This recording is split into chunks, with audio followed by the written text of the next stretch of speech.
Let's call to order the regular board meeting of the Fairfield District Board of Directors, Tuesday, January 16th at 6:31. The regular monthly meeting of the Board of Directors of Fairfield Community School District to be held at 6:30 on the third Monday of each month. The meeting is open to the public and public is encouraged to attend. Time is provided in the meeting for public input. The mission of Fairfield Community School Board of Directors is One Fairfield, where relationships foster growth, protect learners, unlock individual potential, and serve every student every day. Can I get a roll call? Yep. Robbins. Here. Eastburn. Here. Kessel. Absent. Porter. Here. Thornton. Here. Ward. Here. Williamson. Here. All right. Just here at the top, I'd like to say that Fairfield District, we have the Perry District in our hearts this week. You know, the tragedy they had go on. Their principal lost his life a couple days ago, and I just want to say that here in Fairfield that we're keeping them in our thoughts and prayers. Any perfections, approval of the agenda, or any perfections to the agenda? Superintendent Mishler? Okay.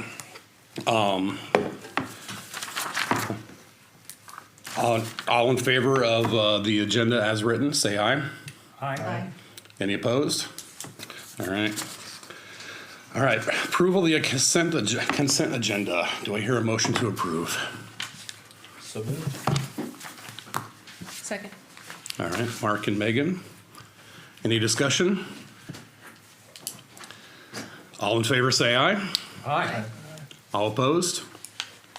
All right.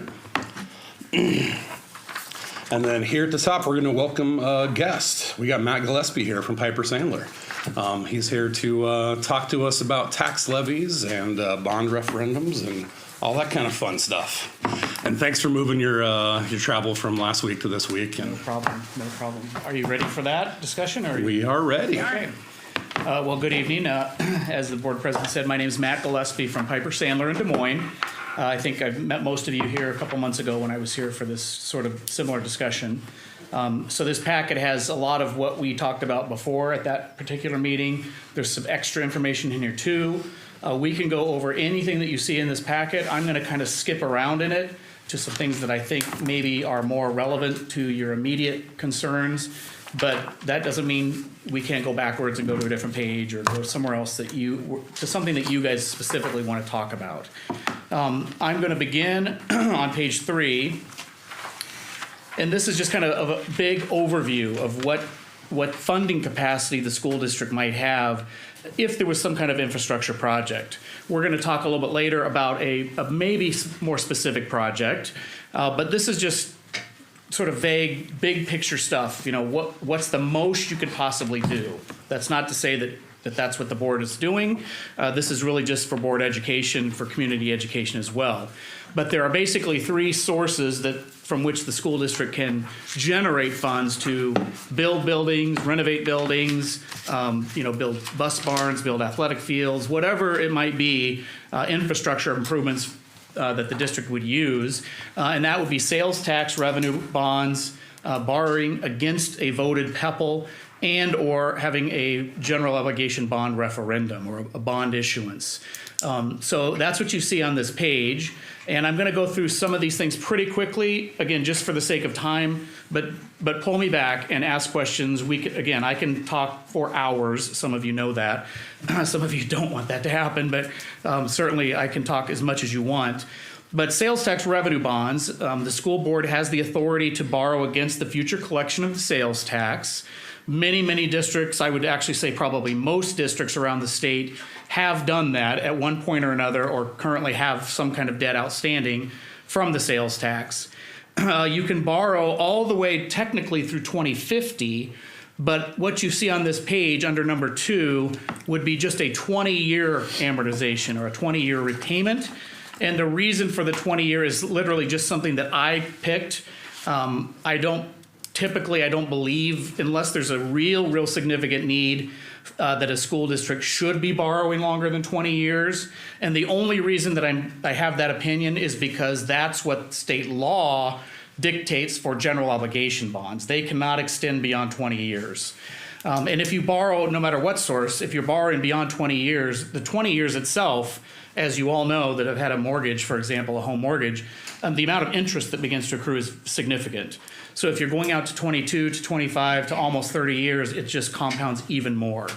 But if you have a project that needs more than what I'm talking about tonight, it is an option. We could borrow with a longer term, so I can always calculate that. But what you see on that page is that the school district might be able to generate, with a borrowing that could happen actually as early as this summer, a little bit over $14 million. So that would be no property tax implication because it's just borrowing against the future collection of the sales tax. It would not require an election because you already have implemented your revenue purpose statement. The district voted and approved that a few years ago. But you would have to have a public hearing. And that public hearing comes with a 14-day window during which you can get citizen response to the plan. And if there's enough citizens that do not want that particular thing to happen, whether that's renovating a school, building a bus garage or whatever it might be, if there's enough people that don't want that to happen, they can petition and stop the board from doing it. And if that were to happen, and it has happened a few times around the state in the last 5 years, the school board could still proceed, but you'd have to have an election. That type of election, not a property tax general obligation bond election, we're going to talk about that in a minute, but if you get petitioned for sales tax, you still can proceed, but then you have to have an election to get approval from the citizens to borrow from sales tax for that particular reason. And that type of election can only happen in November, just like the general obligation bond.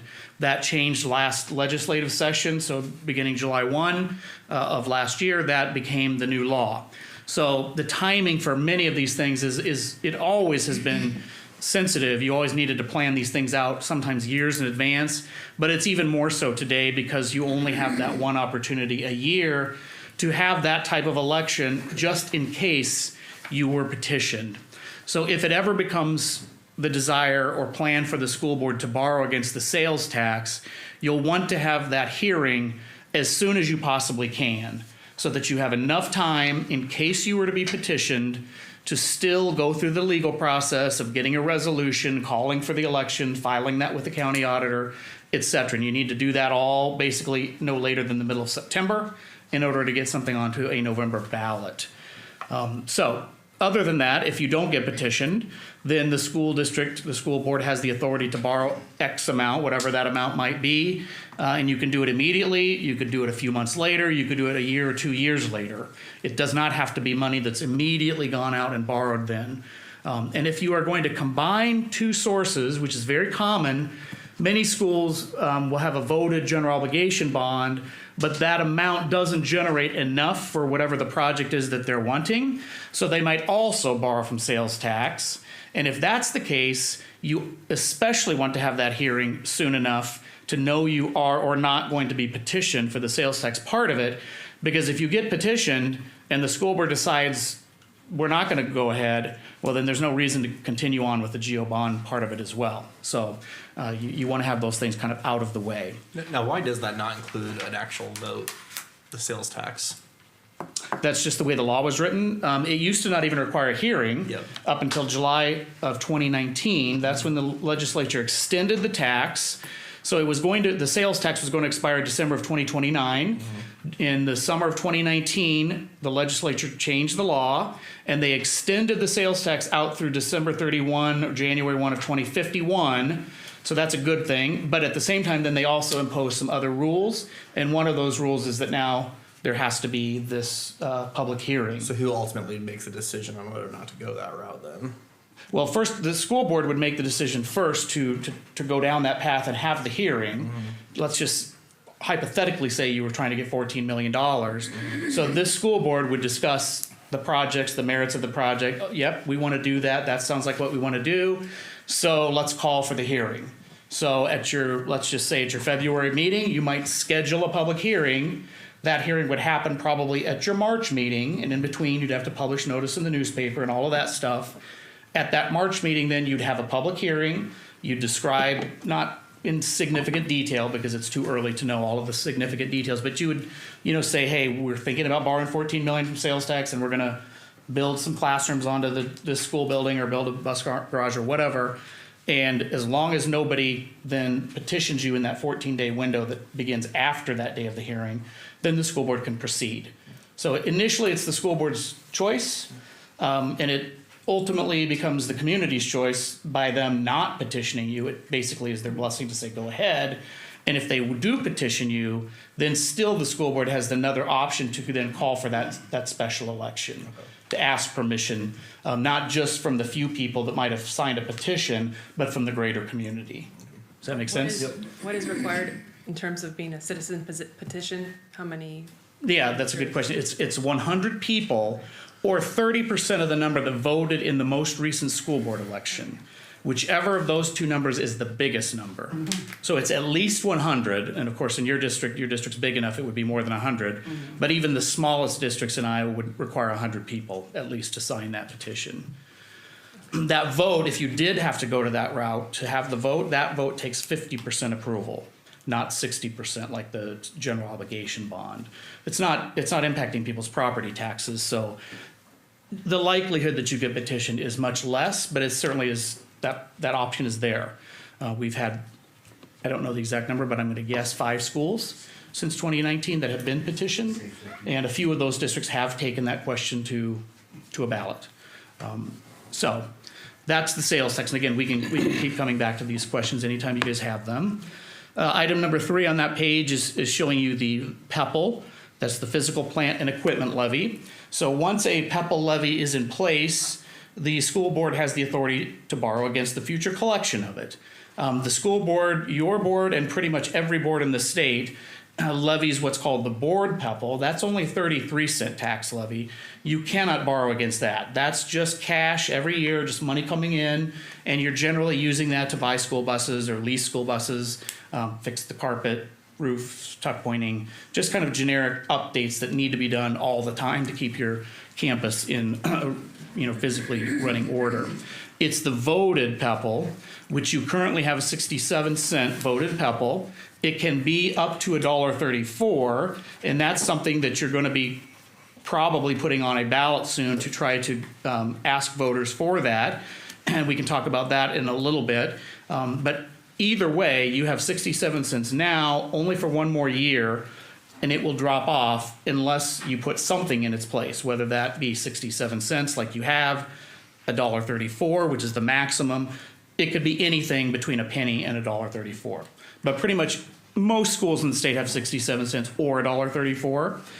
What you see then in the section right below the bullet points in item number 3, if you renewed the 67 cents right now in March, that would be the next available election, which I do believe you're probably going to be putting something on that ballot. If it was renewed at only 67 cents, which is what you have now, and then the school board chose to borrow against the future collection, you could generate around $5.5 million. So that would be sort of not a property tax impact. Of course, the PEPL is property taxes, so it's not nothing, of course, but it is something that the community, the property owners are already paying. So it wouldn't be an additional tax. That's not something that they haven't already been paying for many, many years. If you went to $1.34, which I believe is the plan to ask for, of course, double the levy generates roughly double the amount of money. So you could generate probably close to $11 million. Now, all of these numbers in this entire packet and throughout the whole night, when I'm talking about these numbers, they're all subject to change because they're based off of guesses that I made about interest rates, property values, enrollment, all of those things. So they could change. They shouldn't change dramatically, but I don't have a crystal ball either. But somewhere around $11 million. So that would be basically a 67-cent increase from what you already have. And if you want to talk about the impact of that 67 cents right now, we can, or if there's another page where I was going to do that, but you can tell me what you guys want to do. And then item number 4, that's the general obligation bond. So that's what most people think of when you hear about a bond issue, a bond referendum, floating a bond, any of those terms. That's the big one that most people think of, and that's the 20-year property tax-backed general obligation bond that requires 60% approval. Now, that election can only happen now in November. So it used to be that there were 5 days out of every 2-year cycle that you could have that type of an election. Now you can only have it one time a year in November. So again, it's very important that you plan for that, because if you miss the date, or if you do have the vote and it fails, you have to wait at least an entire year before you can contemplate doing it again, whereas you used to be able to bring it back as long as you'd waited 6 months. Now, there are 2 levy limits here as well, $2.70, and these levy limits that I'm talking about are per $1,000 of taxable value. On another page, we will talk about what that impact is to people. But $2.70 is what every school in the state has the authority to issue general obligation bonds up to that levy by asking one ballot question. That ballot question is going to say the amount. So in this example, you see it's about 36 million. That's the maximum. I'm not suggesting you're going to go to 36 million. We're talking about maximum here. But you could put an amount on a ballot and it would say 36 million, 37 million, something like that. And it would describe the project. Now, it's not going to describe the project in great detail because it's a very short paragraph that goes onto the ballot, but it's going to say that you're building classrooms at the elementary, or it's going to say you're doing an HVAC system, or you're improving athletic facilities. It's going to give the voter a fair idea of what it is you're doing, but it's also not going to give significant detail because you don't know the significant detail yet. So you don't know if it's going to be 6 classrooms that you add. Maybe the bond amount, the proceeds will only allow you to build 5 because the cost of steel goes up. But maybe the cost of steel goes down, so maybe you can build 7. So you're not going to specify that type of thing on a ballot because it ties your hands. But you are going to say that it's work at the elementary, it's work at the high school, it's work at athletic fields or something like that, so that the voter isn't just left in the dark. Now, if that's not enough to build whatever it is that you're wanting, that $2.70, you can go to a higher tax levy, but to exceed the $2.70 levy that every school can go to with that one ballot question, you could go up to $4.05 or anywhere in between $2.70 and $4.05. But to do that, you have to have a second question that people vote for. That question also requires 60% approval. That question is generally going to be saying, hey, can we tax you at a higher rate? So it's going to specify $4.05 or $3.80 or whatever it is you choose to put on the ballot, but it can't be more than $4.05. Again, that question requires 60% approval. Now, something that's changed with these election dates that's kind of odd is that second question, if a school district needs it, and again, I'm not suggesting you do or will, this is all just education tonight, but if a school needs to ask that second question for the higher tax levy authority, you can't ask that question at a November election in an even year. Very weird, but that's the way it goes. So you can ask it in March, and you have until this Friday to put something on the March ballot. That would include PEPL, any other kind of question. This Friday, it must be to the county auditor by noon, or else the election's not going to occur. So you could have that question this March, or you could have the question in September, but you could not have the question in November, even though November is when you would be asking for the $20 million or $30 million or $50 million bond or whatever it might be. Or you could ask it next March. So it's very confusing. This is not your fault. This is not unique to Fairfield. This is what the legislature has done because they weren't very clear with the wording. So the attorneys are interpreting it their way. And that means that you can only have that question in March or September or November of an odd year. So let's just hypothetically say that this district is going to have that kind of a question. And you are going to vote a bond this November. Great. You can ask the bond question this November, 60% approval. But if you needed the higher levy, you would have to be having that question, I assume not in March, because that, again, you need to get that done by Friday. But I would assume you would either have that question this September or next March. If you have it next March, because maybe you want to wait and see if the bond question itself passes, that makes sense. I get that. But it means that your architect is also completely delayed. They're put on hold. Just because the bond is approved in November does not mean they can move forward and start doing their technical drawings and calculations, because they don't know until March that the voters are going to approve the higher levy. If the voters don't approve the higher levy, it doesn't matter that they approve the bonds, because the bonds aren't going to get issued. So therefore, in my opinion, you would probably have the election in September, but that's also confusing, because you're going to have you would potentially have an election for a higher tax levy authority, but yet there's no bond related to it. So people in the community are going to be confused. And again, it's not unique to Fairfield. This is the way the legislature has done this. So just keep that in mind.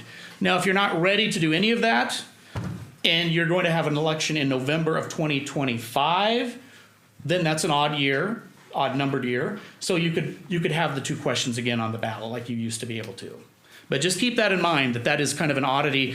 We are discussing that with some legislators that are friendly enough to us to talk and listen.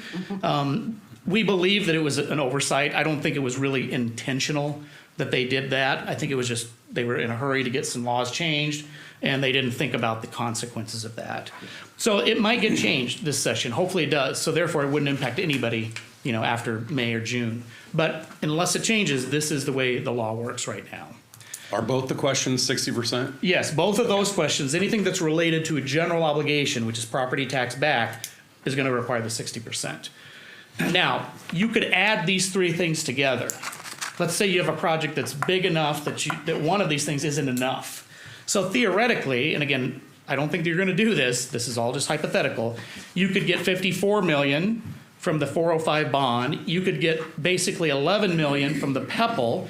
So there you're at $65 million. And you could get $14 million from the sales tax bond. So you could get close to $80 million really with one property tax question. I mean, the PEPL is also a question about property taxes, but not quite as significant as the bond. But if you look in the very top right-hand corner in that little red box, it's hard to see it on the screen for you guys, but that little box up there, that's discussing the constitutional debt limit. So even though mathematically there are levy limits within these three categories, the district and every municipality, not just schools, but cities and counties and schools and community colleges, are all limited. You cannot have more than 5% of your current assessed property value outstanding as a principal amount that you owe. So the interest doesn't count, but that number today is right about 82 million. And I put a range on there of 82 to 85 million simply because you're not doing something today. You may be doing something maybe next spring, 2 years from now, 3 years from now, who knows, or never. So in the next couple years, it's 82 to 85 million. So even though these things, and actually kind of coincidentally, yours add up to about 80 million, but some schools, just because of the makeup of their property values, amount of debt that they already have, et cetera, they could go much higher than this if you added these three things together. But it doesn't matter if voters and the community supported everything you do and they said, yes, let's do all three of them. We'll vote yes and we'll pay taxes till the cows come home. They could say that and it doesn't matter. You cannot exceed the number that's in that red box, basically. Does that make sense? And that number went up, but that's because all of us got those nice That's letters exactly that our right. assessments went up this year. That's a good point. So you all, I included, we all got these letters about a little bit less than a year ago in the mail that said, oh my gosh, your property's worth a lot more money, right? Your house, your farm, not as much for commercial, but for sure residential and ag property that happened. My house personally went up 29%. But my taxes, your taxes are not going to go up 29% or 20% or whatever yours might have been because of the rollback, which we'll see on a different worksheet. But the increase in the assessed value, the only thing that did, although it's a good thing, although it's a bad thing depending on your perspective, is that it increased the municipality's capacity for legal borrowing. So if every property in my district, I live in Urbandale, mine was 29, but my neighbor might have been 22. It's different all the time. But if everything went up 29%, that means that the school district and the city and the county, all of a sudden, they can borrow 29% more than they could the prior year. But they still have to go through these levy limits and voting requirements, et cetera. It's not just a blank check, but it does increase that limit. For you guys, it probably doesn't really make a big difference because, not saying that you could never go to the limit, because you could, but I don't think you would. This community just would not do that. But there are communities that do it. Bondurant Farrar is a good example. They're, a metro district. They are growing immensely. They need to keep building and adding on to their buildings, but they were stuck. The voters would approve bonds, and the voters did approve bonds. But the bond amount was bigger than the number in that box for them. So they had the authority to issue the bonds, but they had to wait year after year after year until they could actually get the legal capacity. Well, all of a sudden, their property value went up just like yours did, solved that problem. So now this spring and summer, they will go out and issue all the rest of the debt that they needed to issue to do the projects that were kind of in the immediate wheelhouse that they had. So any questions about what you see on that page? I just have two process questions. Yep. On the voted Pebble, if we go for the $1.34 and that fails, then what happened to our $1.60? Nothing. We just we have that for another year? Or? Yeah, so you have 67 cents right now. It's been in place for 9 years. This is the 9th year. It still is in place through fiscal year 25, which is the budget you are imminently working on here. So you're going to levy the 67 cents, I presume, no matter what.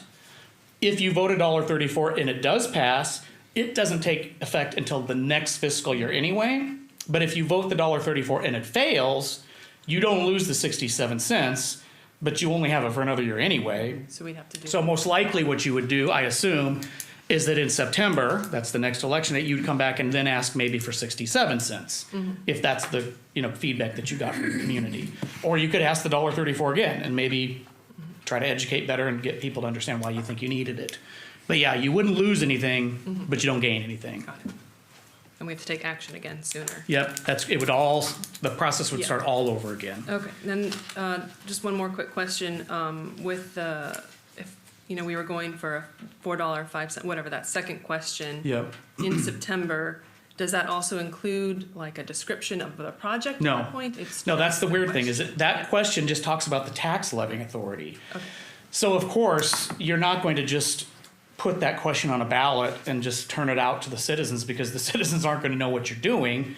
So you will have to be prepared, if that's what you do, and already be talking about the bond, the project, the size of the project, et cetera, even though maybe normally you might not have begun that discussion until September, October, leading up to the November election. You're going to need to do that earlier so that people know why in the hell are they voting for a higher tax levy when there's not even a bond associated with it. But yeah, the question itself does not describe the project in that situation. Got it. Again, I'm going to skip some pages, but definitely ask me to come back if you want. I'm going to go to page 7. And this is showing you the current calculation for that constitutional debt limit. So what you see at the top there, that's the new assessed value. So that's the January 2023 assessed value. We're always a year behind. So that's the number that we just learned what it was just in the last week and a half. So that's $1,725,000,000. That's the assessed value of all the taxable property within the school district. It's not the market value of the property. Now, the auditor or the assessor will tell you that the commercial property and the residential property is assessed close to the market value, and it's supposed to be by law. The law dictates that they should be assessing that property between 95% and 105% of what the market value is. That's why all of our values went up so much, is because the county assessors, not just Jefferson, all across the state, the county assessors weren't doing that. They were undervaluing all of this property, so they had to catch up. The state dictated that they had to do that, so they brought all those values up. So that 1.7 billion, 5% of that, 86.2 million. So that's the constitutional debt limit of the district. You do have a little bit of debt still outstanding, sales tax bonds that you issued before. So we have to subtract that off. So that means that if you went out right now, actually not until July 1, this number is accurate beginning July 1, but between July 1 of 24 and June 30th of 25, you could legally, I'm not saying you would do it or that these folks would support it, but you could legally issue $82 million in debt. But you couldn't issue 90 million. You couldn't issue 300 million. 82 million is it. Now the city Same kind of concept for the city, which we're not here to talk about the city, but just obviously the city's value is less. School district is a much bigger area than the city, so 1.7 billion includes the city, but it also includes Libertyville and all the farmland in between, et cetera, et cetera. And then the county, similarly, it's actually, your county is probably not even that big because you're in so many counties. You're actually taking in some of the other 4 counties around you. Of that 1.7 billion, do you have a breakdown of what's agriculture, what's Yep. commercial, and what's residential? I sure do. Let's go to the next page. That is on the next page 8. Can I also jump in real quick with a question? Can you speak to our history as a district in paying off? Yep, we're gonna get to that. Okay. That's one of the other pages I've highlighted to come to, Perfect. but not quite yet. So page 8, which is what you see up here, and I'm sorry you can't see it very well, but I'll try to tell you what that says. The very top little box up there, that's the new assessed values, and it's breaking it down by residential, ag land, ag buildings, commercial, industrial, railroad, utilities, and then gas and electric. And then it subtracts off exemptions. Exemptions would be homestead credits and military exemptions, family farm exemptions, those types of exemptions. And then the second major box that goes across, that's then the taxable value, which is really all that we care about. Yes, we care about the assessed value for the constitutional debt limit, but it has nothing to do with anything else. But for tax purposes, calculating tax levies, we want to know about the taxable value. So that's where you see that. And then in the very bottom right, you can kind of see a red square-ish, ovalish thing. That's just circling the taxable breakdown. So what this is telling us is that in fiscal year 25, that begins July 1 this summer, 48.39% of your property taxes are coming from residential property, which includes houses that are outside of city limits. So it includes the farmhouses, the acreages, whatever, anything that's a residential property. And 20.9% of your property taxes are coming from ag land and ag buildings. So the buildings would not be the house, but that would be the barn, the chicken coop, the hog lot, whatever it might be. Those buildings are taxed as though they're ag land as well. So 48% residential property, basically 21% is coming from ag land, about 14.5% is coming from commercial and industrial, and then 16% is coming from other things, which is generally railroad and utilities. So, does that answer your question that you were looking for? Now, that doesn't necessarily mean anything important. It just depends. But for different parts of your community that might perceive that they're paying lots and lots of taxes, or at least more than everybody else, this answers that question, at least for this fiscal year. Do the residential people pay more? Yes, they do. Not on a dollar for dollar basis, but they do pay a bigger percentage. Do the ag people pay more than the commercial? Yes, they do. They're paying 21%, commercial's paying about 14.5%. Now we're gonna get to another worksheet in a little bit that makes it even more minute, which is really probably what a lot of people are interested in. What's it cost you? Not just all of these people, but what does it cost you? Since you own a house, you own a business, you own a farm. And we'll get to that in a second. So to answer your question, Stephanie, if you go to page 10, so the top of this page, which has that great big star next to it, that's just showing you about almost 15 years of property tax levy breakdown for Fairfield School District. So it's breaking it down. The far column, well, the very far column showing you the fiscal year starts in 2010 and goes up to this year, fiscal year 24. And then the next column is the general fund, which is the main fund. That's what the school is taxing. Most of the money is going to that fund for salaries, benefits, etc. Then there's the management fund. That is paying for insurance costs, some insurance costs, early retirement if that is an option, etc. And then there's the voted PEPL, there's the board PEPL, and then the other column that has our copies are yellow, but that copy is kind of, I'm colorblind, it looks like greenish to me, I don't know what that color is. But that column is the bond. So the general obligation bond. At the very beginning, back in fiscal year 10, 11, 12, 13, it was zero because you didn't have a general obligation bond. Then you voted that bond. Actually, you voted it before that, but it failed a couple times. But it finally passed back in 2013 those bonds were issued. These were for renovations at the high school mostly. And that's when this tax levy came on. So you began levying in that first year 95 cents in property taxes to pay the bond. And then you were up to the levy limit, basically close to that $2.70. It dropped down a little bit, went back up. And what was happening, the school district was levying extra funds in the debt service levy to pay the debt off faster. But while you were doing that, or while the prior school board was doing that, you see in the gray shaded area right next to the star, the overall tax levy of the school, which is really what most people are concerned with. Sure, you can be concerned about the PEPAL levy and the bond levy and the general fund, but you really are mostly concerned about the total levy. That's what's costing you money. The school district's total tax levy was actually dropping from as high as $15.46 down to around, well, today, $10.58, but through the life of the bond, down to about $11.80. So even though the school board was levying extra money in the debt service fund, the tax levy as a whole was dropping. And meanwhile, the school board was using the extra money, which is the only thing they could have done with it. They were using it to pay off those general obligation bonds that were issued, property tax backed, to fund the improvements at the high school. And that's described in the big box at the bottom.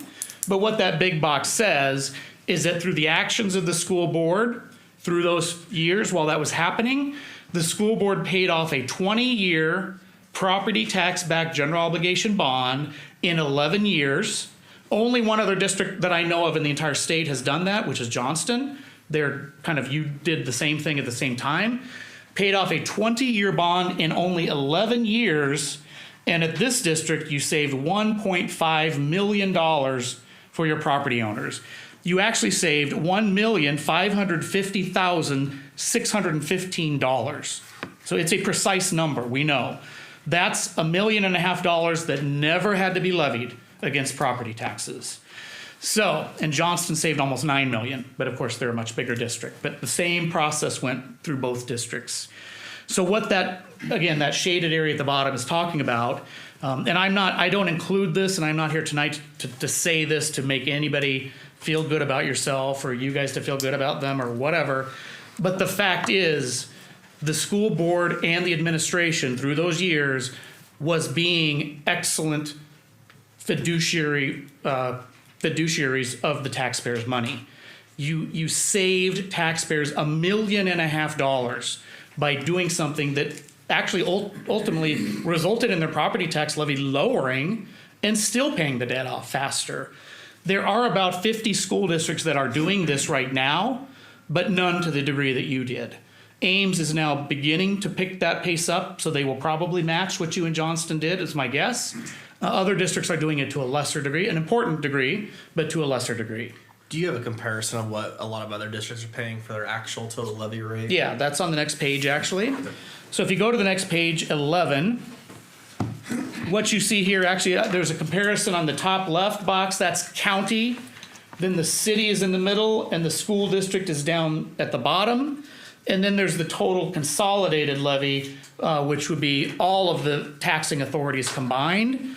So that would be not just the city, county, and school, but also the community college, the ag extension, the township cemetery, all of that stuff all together. So you could pick any one of those and look. And what you see is that Fairfield/Jefferson County folks are right in the middle. For good or bad, I'm not here to say what you guys do is good or bad. That's for you to decide. But the fact is, you're right in the middle. Now, and the counties, we're looking at population.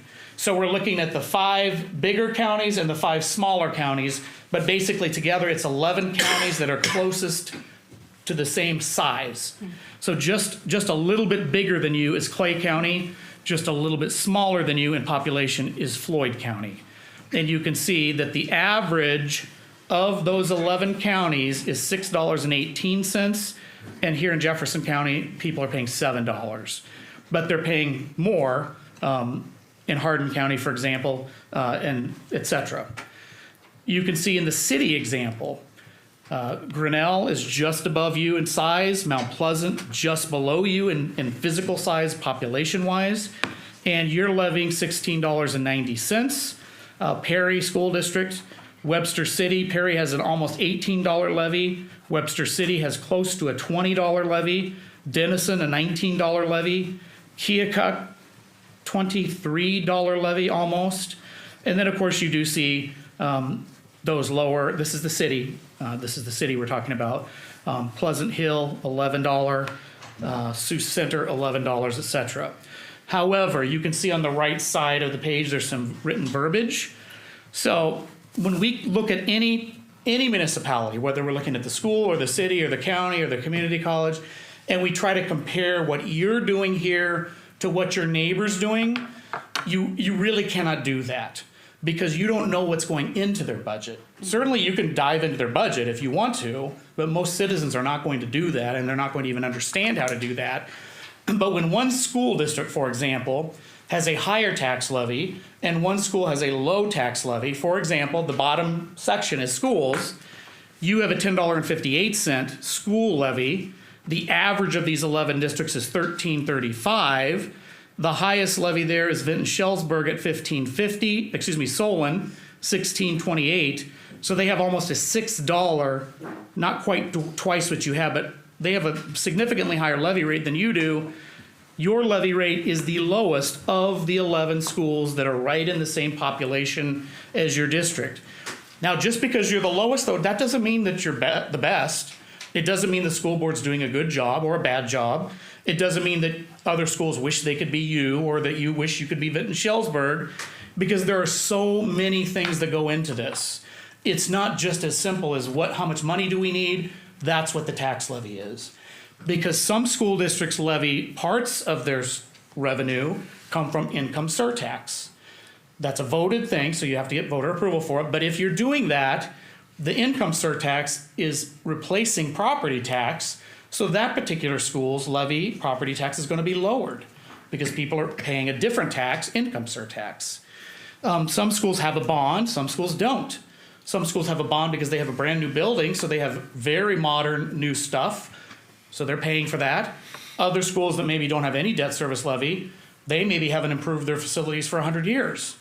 Again, I'm not saying that's good or bad. I'm just saying those are differences that you'll see.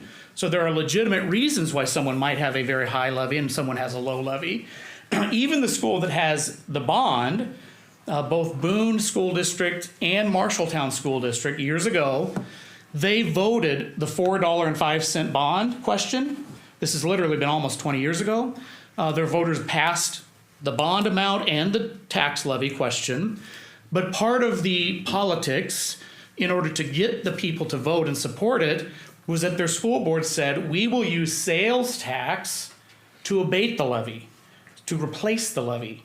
So instead of levying property taxes for $4.05, they levied no property taxes, but they used all of their sales tax to make the bond payment. That sounds great from a property owner's point of view. That's $4.05 that those people did not have to pay. Yes, but that also means they had no sales tax left over. They were using so much of the sales tax money to make that payment that when the roofs, literally at Boone, when the roofs started leaking and caving in, they didn't have any money to fix them, because that should have been the sales tax money and the PEPL money. But they had used all of that money to reduce property taxes. And again, I'm not saying that's good or bad, that's a local decision. But what I'm saying is that if Marshalltown was on this list, it would appear just visually artificially low. Their tax levy would be $4 higher, but it's not, because they're using so much sales tax. So on this list, it would look like their tax levy is lower. Someone might look at Fairfield and not know anything about Fairfield, and they might presume, oh, well, geez, Fairfield, there's no way, they don't have a bond outstanding, so how could they have that levy? Well, they might have a $14.58 tax levy, but the school board's using sales tax to buy it down to $10.58. That could be the case. So you don't know what is happening in other schools' budgets. There are other levies that they're pulling, levers, that they're pulling, levies that they're levying, that voters approved, that maybe they didn't approve here or vice versa. So you can't just say, I just wish we had that low tax rate. Or, geez, why do they have such a high tax rate? You look at that and you might think, geez, what's Solon doing? Their school board sucks. They don't know what they're doing. That's not what it means. Different circumstances, different property values, different goals, different needs in the districts. So we cannot look at the neighbors and say, why can't we be like that? Instead, you look at yourself and you either say, we're happy where we are, whether it's the school, city, or county, doesn't matter. Or you say, hey, we would like our tax levy to be lower. That's a legitimate ask from people, but what are you gonna give up? From the county standpoint, are you gonna give up the county snowplows?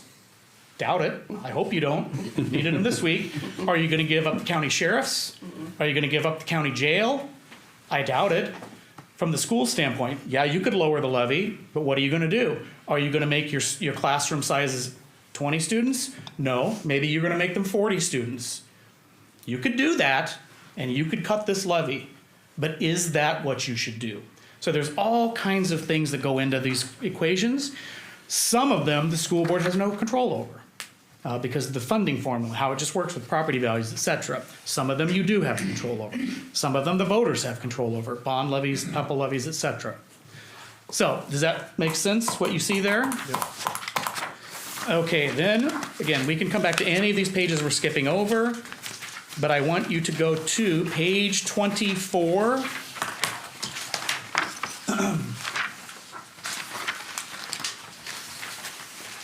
Actually, you don't have to go back to these pages, but just for you to know, there are some written things that are, and you saw these last time I was here, they start on page 16. I think there's 5 of these little worksheets like this that are kind of like a little story.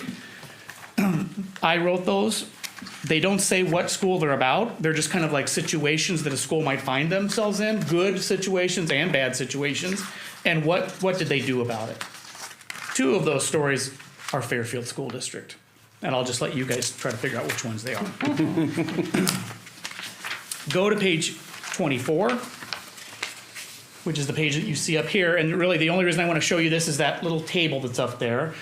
This is just kind of a visual that I already kind of explained, the voting dates. So if you wanted to have a sales tax revenue purpose statement, you don't need to do that, you've already done it. But you can see that you can't have that election either in a November of an even year. The next item is the voter approved PEPL. So that's the 67 cents or $1.34 that may be coming up here soon. You can vote it in March, September, not this November, but then the next November you could. And then you see the GO bond question. That's the dollar amount. So that's the 10 million, the 20 million, the 50 million.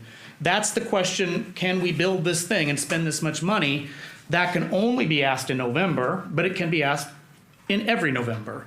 But then the levy to exceed the 270, you can see that could be March, September, and then the odd Novembers. And then instructional support, et cetera. And then the bottom part below that dark line, those are other things. But one of them is the sales tax bond approval. So if a school gets petitioned during that hearing process, that's what that very first item is in that second section. The sales tax revenue bond, bond issuance component. If you needed to have that election, that then could only be in the November dates. Any questions about that? Let's go to page 32. Page 32 is showing examples of what the district could do if you did extend your vote at PEPL. What could you do if the board chose to borrow against it? Now, just because you put a question on the ballot doesn't mean the board's going to borrow against it. You may not. It depends. And today you may think you never would, and that may be a legitimate, belief. But tomorrow a tornado comes through town and rips away the high school, and the insurance only pays so much. You might have to borrow from it. So having that authority and that capacity is a good thing to have. And I'm not saying that like making that up. When Applington Parkersburg, we all remember that. If most of us, I think most of you are old enough, hopefully, to remember that. It's only been about 12 years ago. When they built that new school building back, their insurance did not pay for all of it. It wasn't enough. Just coincidentally, they had just passed a general obligation bond that said they were going to borrow, I think it was $8 million, to build a new auditorium. So to know how specific the law is, something devastating happened. I was literally going to go to that school district the Monday, the next day. That happened on a Sunday. The next day, I was going to Applington Parkersburg to sell those bonds so they could build a new auditorium. Obviously, we had to put that on hold because the school isn't there anymore. But you would think, at least I think, a rational person might think, well, wait, the taxpayers said they could borrow $8 million. Why don't we just let them borrow $8 million because the school's gone and help build the building back? No, the ballot didn't say, oh, in case a tornado takes our school away, you can shift the money over to this thing. The ballot said it was for an auditorium, and that's all that money could be used for. So they did build an auditorium when they built the school back. They used the $8 million for that, but they had to borrow money to build the rest of the school back as well. They did borrow from Pepple. They did borrow from sales tax because they had the ability and the authority to do it. So what this is showing, the top box is just showing what if you renewed it at 67 cents. That's what you already have.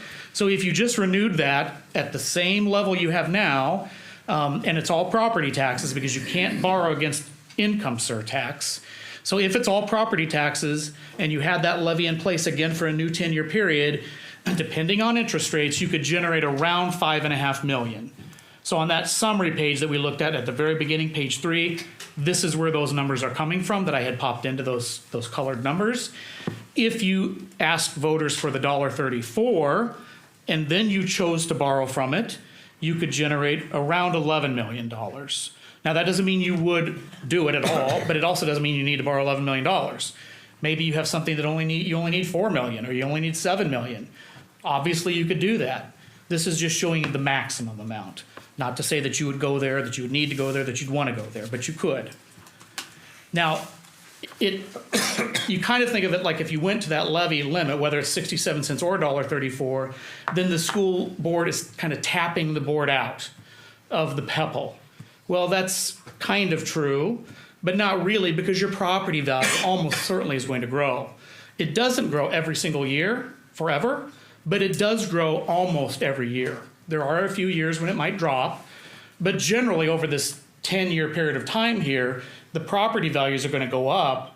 So as the property value goes up, that 67 cents or the $1.34 levy is going to generate more money, but you only need a fixed amount to pay the bond. In this case, 1.3 million that you see in the bottom. So if you only need 1.3 million, but then all of a sudden you're generating 1.45 million because property values went up, you have an extra $50,000 or $100,000 that you can spend. That's spent on buses and technology and maintenance and all those things that I said before. Plus you would always have your board Pepple and you would have surplus money from the sales tax, whatever's not committed to any kind of borrowing from that source as well. The next page shows maximum general obligation, but I'm going to skip that for right now because we're going to come to some specific scenarios. So I want to skip ahead and we'll come back to page 35. But first I want to go to page 38. This is a question that many of you here and probably out here as well would be asking. This worksheet, again, it's very hard to see it up there, but most of you have seen it before over the years. Actually, you've seen this worksheet for 20 years. Because I've been working with the district for 20 years and I've been using the same worksheet. It changes because the rollback changes, but the concept is always the same. This particular worksheet in the yellow box that's up there, or the shaded one, this is telling us what does a $2.70 property tax cost someone. Now this of course is talking about what if the school had a bond, but it doesn't have to be a bond. This could be $2.70 in management fund, cash reserve levy. It could be the city levying $2.70. It could be the county. It could be the community college. It doesn't matter. It's all the same. And this could be Fairfield. It could be Urbandale, where I live. It's all the same. If my school's levying $2.70 and your school's levying $2.70, the math is identical. It doesn't matter where you live. The only thing that's different between what I might pay and what you might pay is the value of our property. If I have a $200,000 house here in Fairfield, I could pick that house up, crane it out to Urbandale, And simply because it's in the metro area, having nothing to do with the quality or workmanship or condition of the house, the same house picked up and put in Urbandale is going to be valued higher, period. So you might have a $200,000 house here, that might be a $300,000 house in Urbandale. Same thing, but you're gonna pay different taxes. It's the same $2.70 levy in both places, but because one house is worth more than the other, it works out to be different money. This is especially true of ag land, because you could have a $2.70 levy on ag land, and we'll get to that in just a second, so I'm gonna skip ahead. But for example, in Lucas County, 1 acre of ag land, the average assessed value is only $647. Whereas here in Jefferson County, it's $1,470. But in Grundy County, it's the highest this year in the state. It kind of goes back and forth between Grundy and Sioux generally, $2,364. Same $2.70 tax levy, but because the land is valued differently, just like the commercial property is valued differently, the residential property is valued differently, that agricultural landowner is going to pay different dollars. But again, their land is worth different amounts. So that's important to understand. So if you look at this worksheet, this is for specifically fiscal year 25. Now it doesn't usually change very much from one year to the next, but this year it did change a lot. Because we did see these very high growth in assessed values, the rollback percentage by state law had to be adjusted downward to offset that. So you see in that first section up there, this is the second big column on the left. Again, you guys can't see it very well, but the rollback beginning July 1 on that higher, 29% higher value of my own personal house, I'm going to pay taxes on 46% of that value. This current year, fiscal year 24, my house is worth 29% less, but I'm paying taxes on about 54% of the lower value. So next year I'm paying a lower percentage, but it's a much higher value.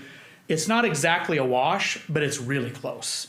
So most people really wouldn't see a significant difference in the real dollars that they're paying from last year to this year, because the rollback is mostly adjusting for that.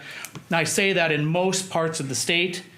An example that is not that would not be true would be in Tama County.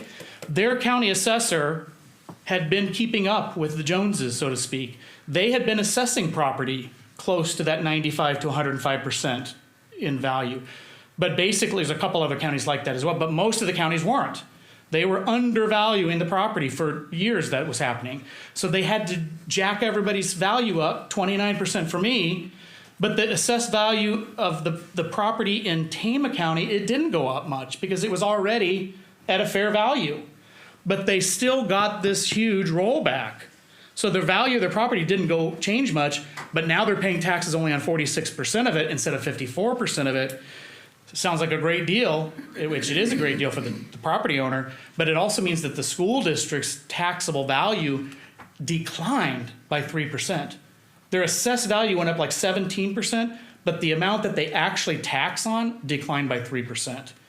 That could have been potentially devastating. They just passed a general obligation bond issue at North Tama County Schools based off of an assumption that we made that property values would grow a little bit. We knew they don't grow a lot in Tama County. They're never growing by leaps and bounds, but we made a projection that they would grow a little bit.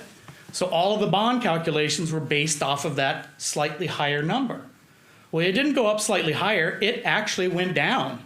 So with their $4.05, they have $4.05, their voters approved that in November, they can't borrow as much money as what the voters approved.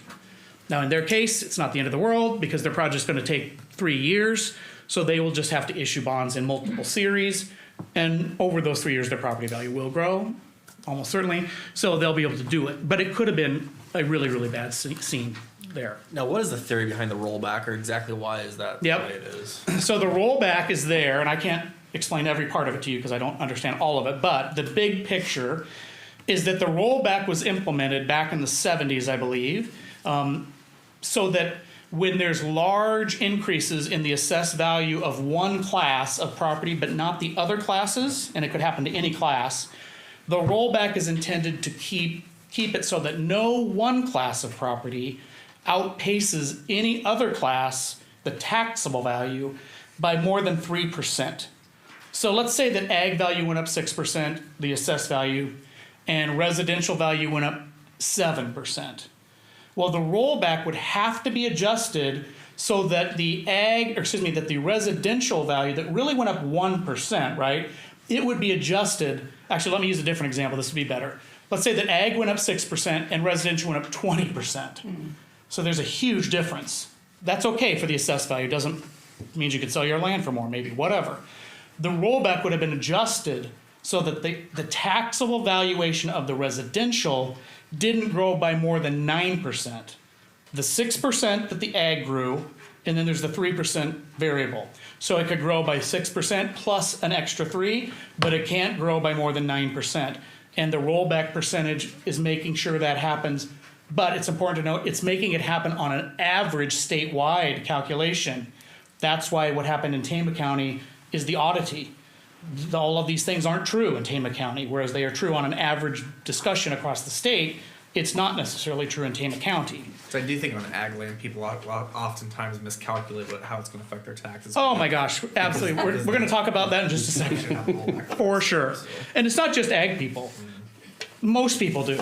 But it's more pronounced with ag property because commercial and residential property, as I said earlier, the assessed value and the market value, they're supposed to be within 95 to 105% of the real value. So it should, although it hasn't been, but now it is, they're pretty close. So what you think of in your mind is what you can sell your house for. It's pretty close to what that assessed value is. But ag value is not that at all. It's valued on a completely different formula, a productivity formula, and I can't explain the formula to you, but generally speaking, that ag value is assessed at roughly 10% of the market value. So if you're an agricultural landowner and you own ag land and you think, geez, you're pretty sure you could sell your land for $10,000 an acre because your neighbor just did that or your mom just sold her land for that, so you know it's worth $10,000 an acre, great, but you're not paying taxes on $10,000 an acre. It's a much lower number, which is what we're going to talk about.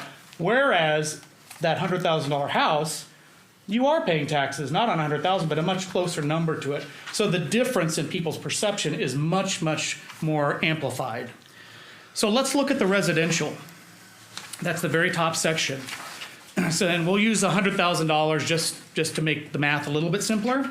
So if a school, and again, it could be the city, it could be the county, it could be the community college, but if a municipality in Iowa was going to increase any property tax by $2.70, somebody that owns a $100,000 home might think that they would take the 100,000s, we're always talking about $1,000 increments. 100,000s of that $100,000 property, 100 times the $2.70 increase is $270. Lots and lots of people think that is what it is. Now, it's not quite as big of a difference, so it's not as dramatic, but it still is pretty dramatic because look there, that $100,000 house is not paying taxes on $100,000. They're paying taxes on 46.3428% of it, plus that person, if it's the house that they live in, they get to take homestead credit. And what that little box at the very top, that's really impossible to read, that's just saying this year we are in a new world where if you're 65 years or older, you get not only the $4,850 that is listed here, but you get an additional $3,250 for fiscal year 25. And then in fiscal year 26, you get an additional $6,500 plus the $4,850. That's removed from the value of the home before the tax rate is applied.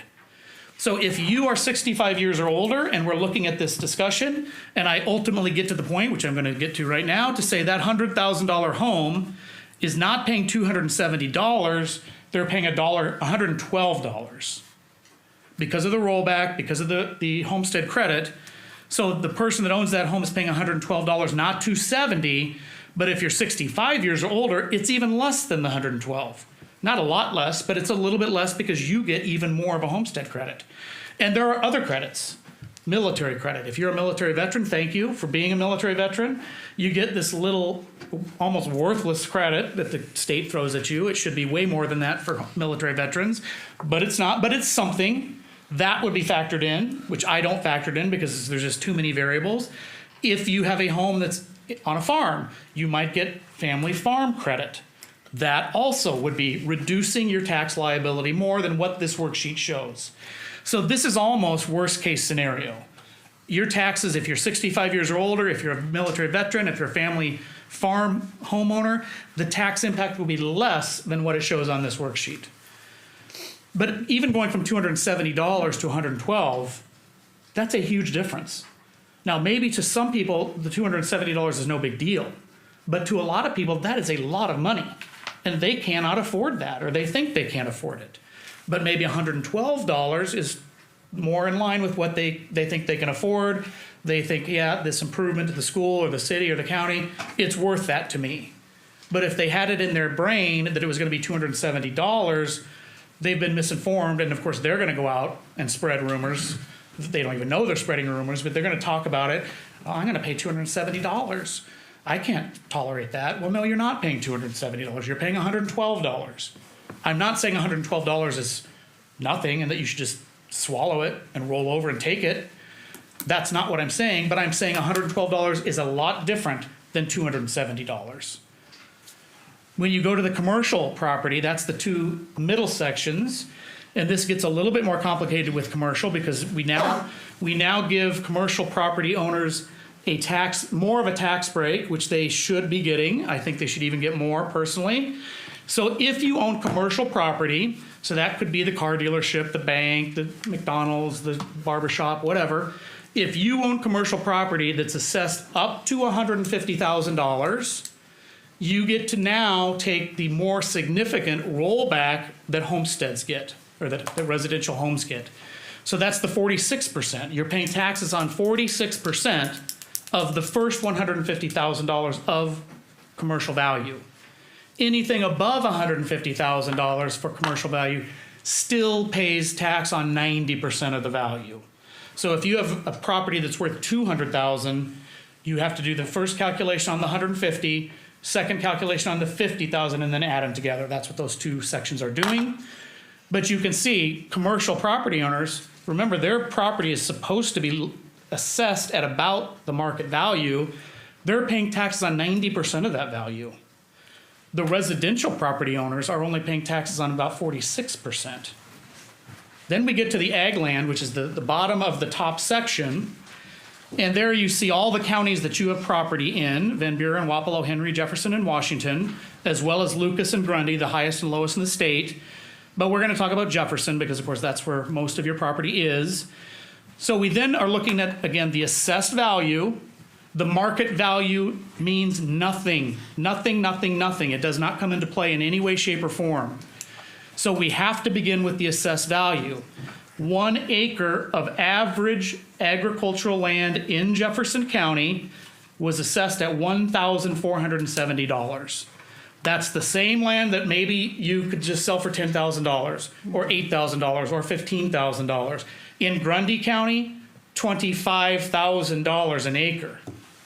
But they're not paying taxes on $25,000 an acre in Grundy County. In fact, you can see right here, they're paying taxes on $2,300 an acre. But even that's not right because there is also rollback on the ag land.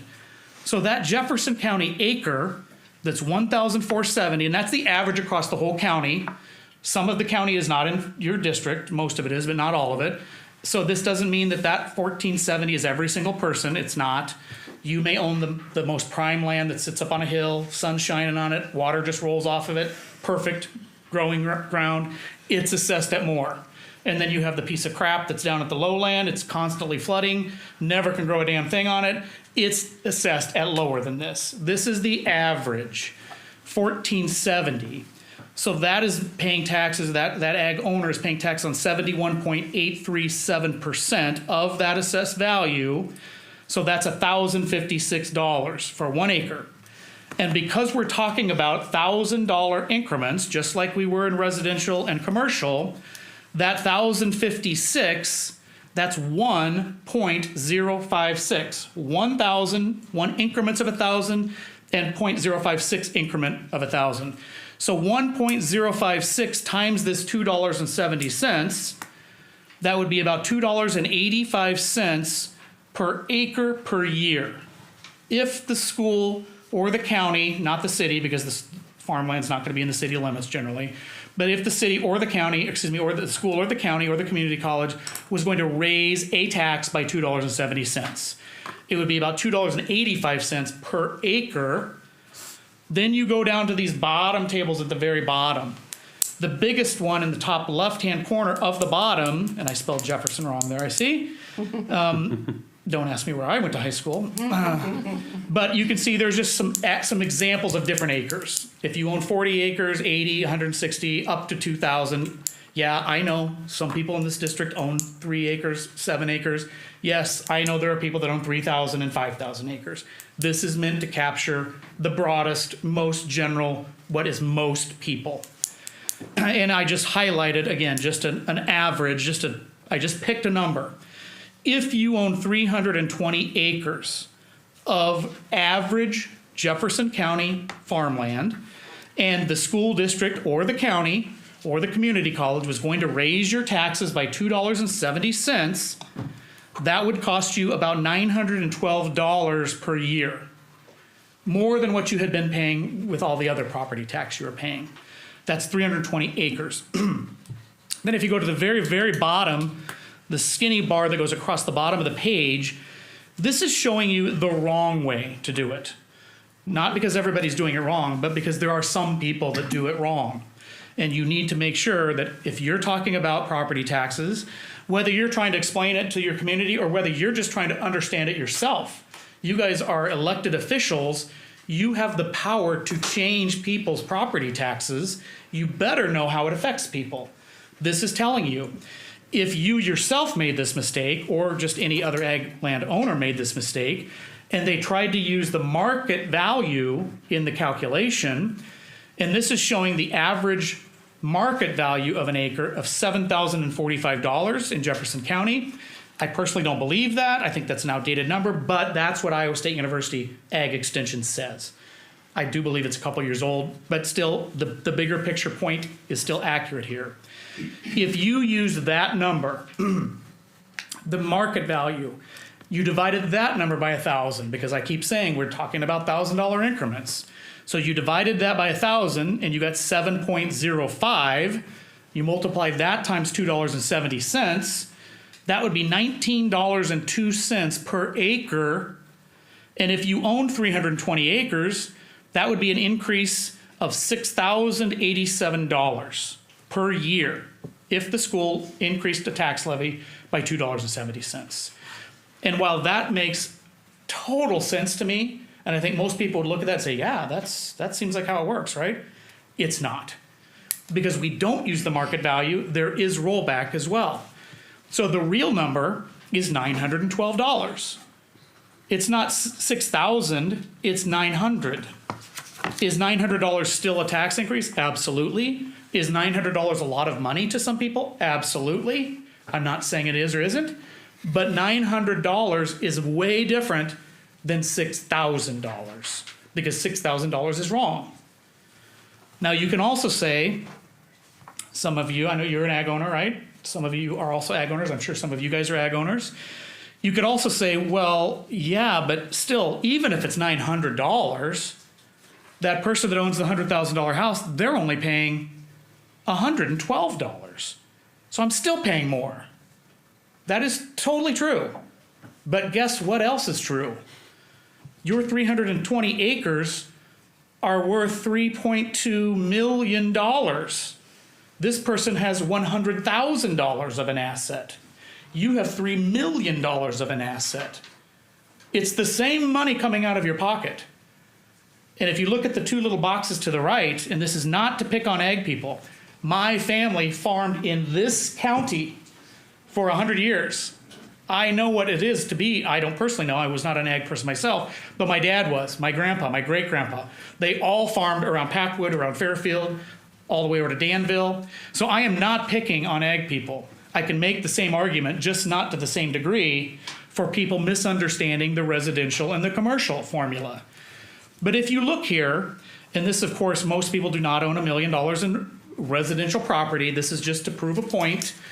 That top box is saying, if you owned $1 million, this is market value, assessed, not the assessed value of ag land, because the assessed value of ag land has nothing to do with the market value, but you owned $1 million of residential property, and your school district raised your tax by $2.70, you would be paying about $1,238 a year more. If you owned $1 million in commercial property, you would be paying about $2,200 more, almost twice what that residential owner is paying. If you own $1 million in agricultural land, you'd be paying $400 more, $405. That is a huge difference between $400, $1,200, and $2,200. But those three people, they each own $1 million of stuff. It's the same $1 million they could give to their kids. They could sell and take a trip to Tahiti. They could sell and go buy all the beer they wanted to buy. It's the same $1 million asset. Some of it's residential, some of it's commercial, some of it's ag land. But a very different amount in what they're paying. The bottom one right below that is the same thing, but it's kind of flipped. It's the other way looking at it. If you were going to pay $500 extra because of the $2.70 levy, what would you have to own? Well, you'd have to own $411,000 of residential property, or you could own $279,000 of commercial property, or you could own $1.2 million of agricultural land. Same $500. It's the same $500 that you could have bought a plane ticket and gone on vacation with. But it's very different based off of the property that you own.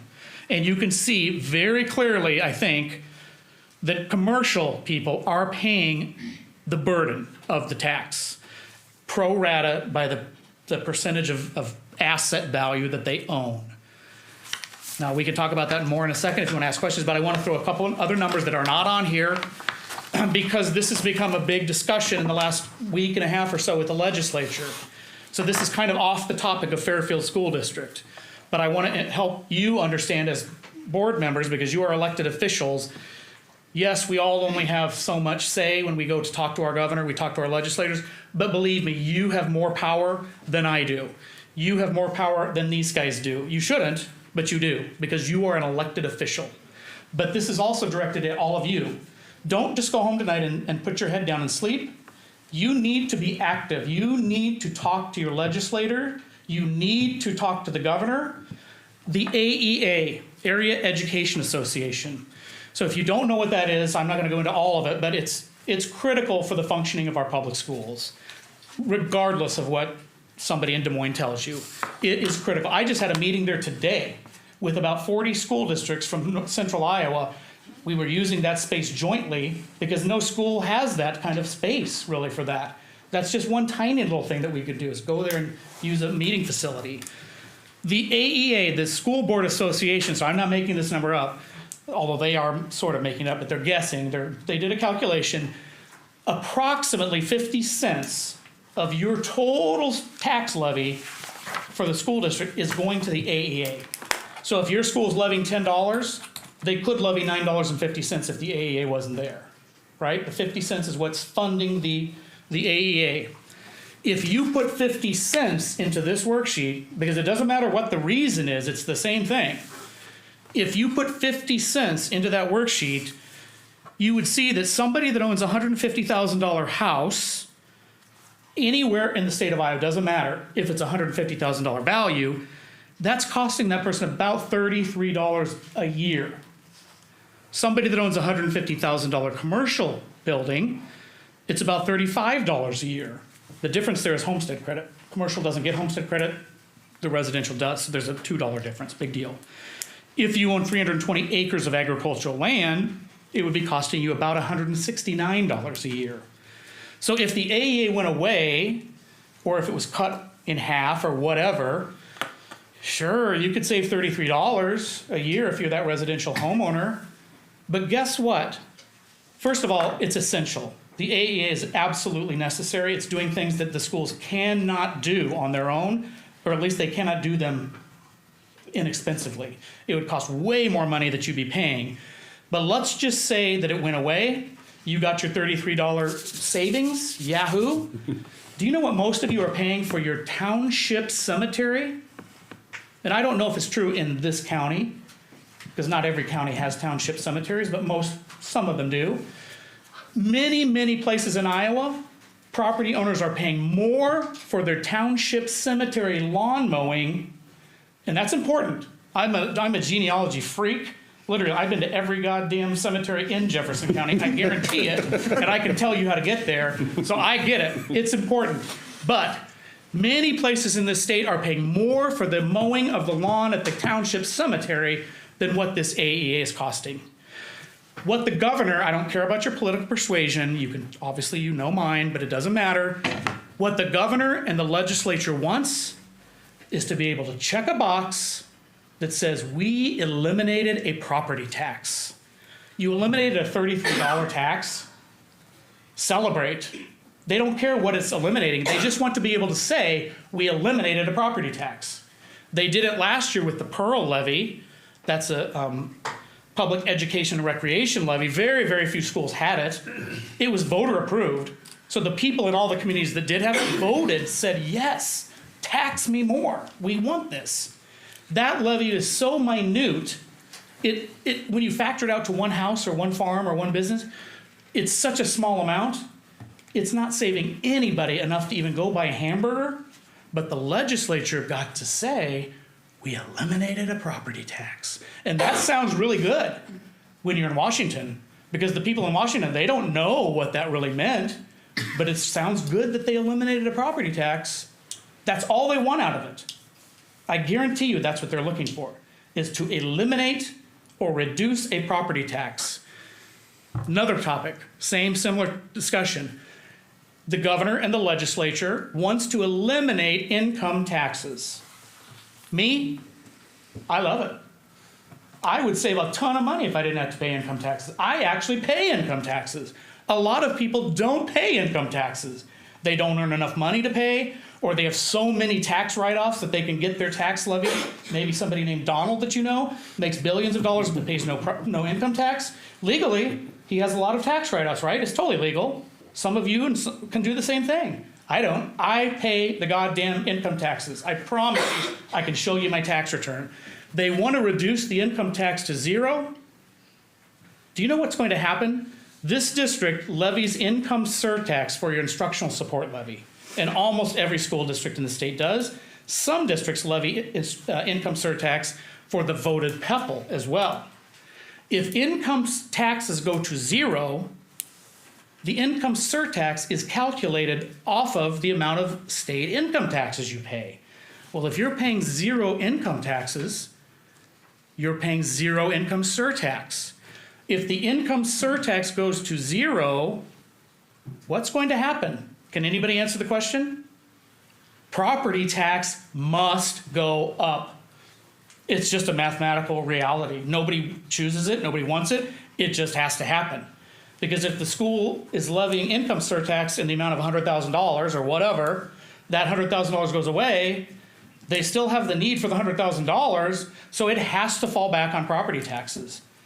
So income tax goes to zero, your property taxes are going to go up. It's going to happen. Unless the legislature completely overhauls the entire tax structure, which, hey, I'm open to that if they could do that, but that's not going to happen in the near future. So don't believe everything you hear. Don't believe what sounds like a great deal until you have gone and done the math yourself for your own situation. Because what might actually be true and great deal for me may suck for you because of the differences in our income, the difference in our property value, blah, blah, blah. So do your research.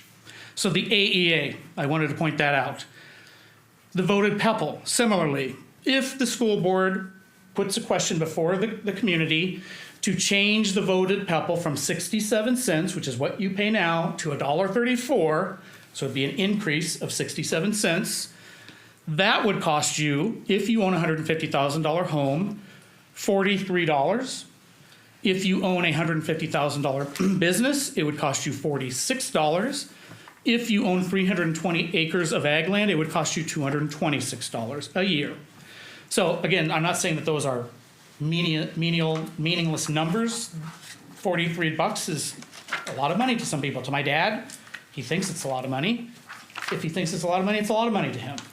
So I'm not saying that it's nothing, but in the bigger scheme of things, they are reasonably minor amounts. So just know that that's not in this worksheet because this was designed for 270, but you could put the 50 cents that the AAA cost, you could put the 67 cents, whatever. The school district might need to levy more cash reserve. That's a levy too. Put the number in there, figure out what it costs. There's no reason to sit around at your uncle's house drinking beer and talking about this stuff if you don't know what you're talking about. Because everybody's gonna have a different thing, everybody's gonna say a different number, and none of it's gonna be right. You don't need to do this. Take this home with you, for you guys, put it in your board packet, bring it with you to every single school board for your entire life of a school board member. Again, it's gonna change from year to year, but it's still gonna be reasonably accurate. When you talk about raising taxes in this community by 2 cents, put 2 cents in there, see what it means. If you think you can cut the tax by 10 cents, and maybe that's gonna make everybody happy, lower the tax. Put 10 cents in there and see how much you're giving back to the people. That 10 cents, I guarantee you, and I'm not a fan of high taxes, I pay too much. I actually paid bond tax in 2 school districts at the same time. It doesn't even seem like it could be possible. You know, representation without, or taxation without representation. I paid taxes to Urbandale School District and to Dallas Center Grimes School District. Because of a land swap that happened years ago, there's a little teeny piece, which happens to be where I live, of about 200 houses that's paying both bonds. So I get it. I don't want you to be taxed more. I don't want me to be taxed more, but I want you to understand that what you are taxed for, what it really means to you. Going back to the 10 cents, again, it's hypothetical, but I know a lot of times in budget season, the school board is sitting at this table, sometimes for hours and hours and hours, arguing, we need to lower 10 cents. That's gonna make everybody happy. No, we don't need to lower it 10 cents. We can't come to a conclusion. Put the damn 10 cents in this worksheet, and you're gonna find out that it's nothing in real dollars. But when you put the 10 cents across the whole school district, that might be a whole school bus that you couldn't have bought. But now you keep levying the full PEPAL instead of reducing it. You can have a more modern, safe school bus, and it costs more or less people nothing when you factor it out to each house, to each farm, to each commercial property.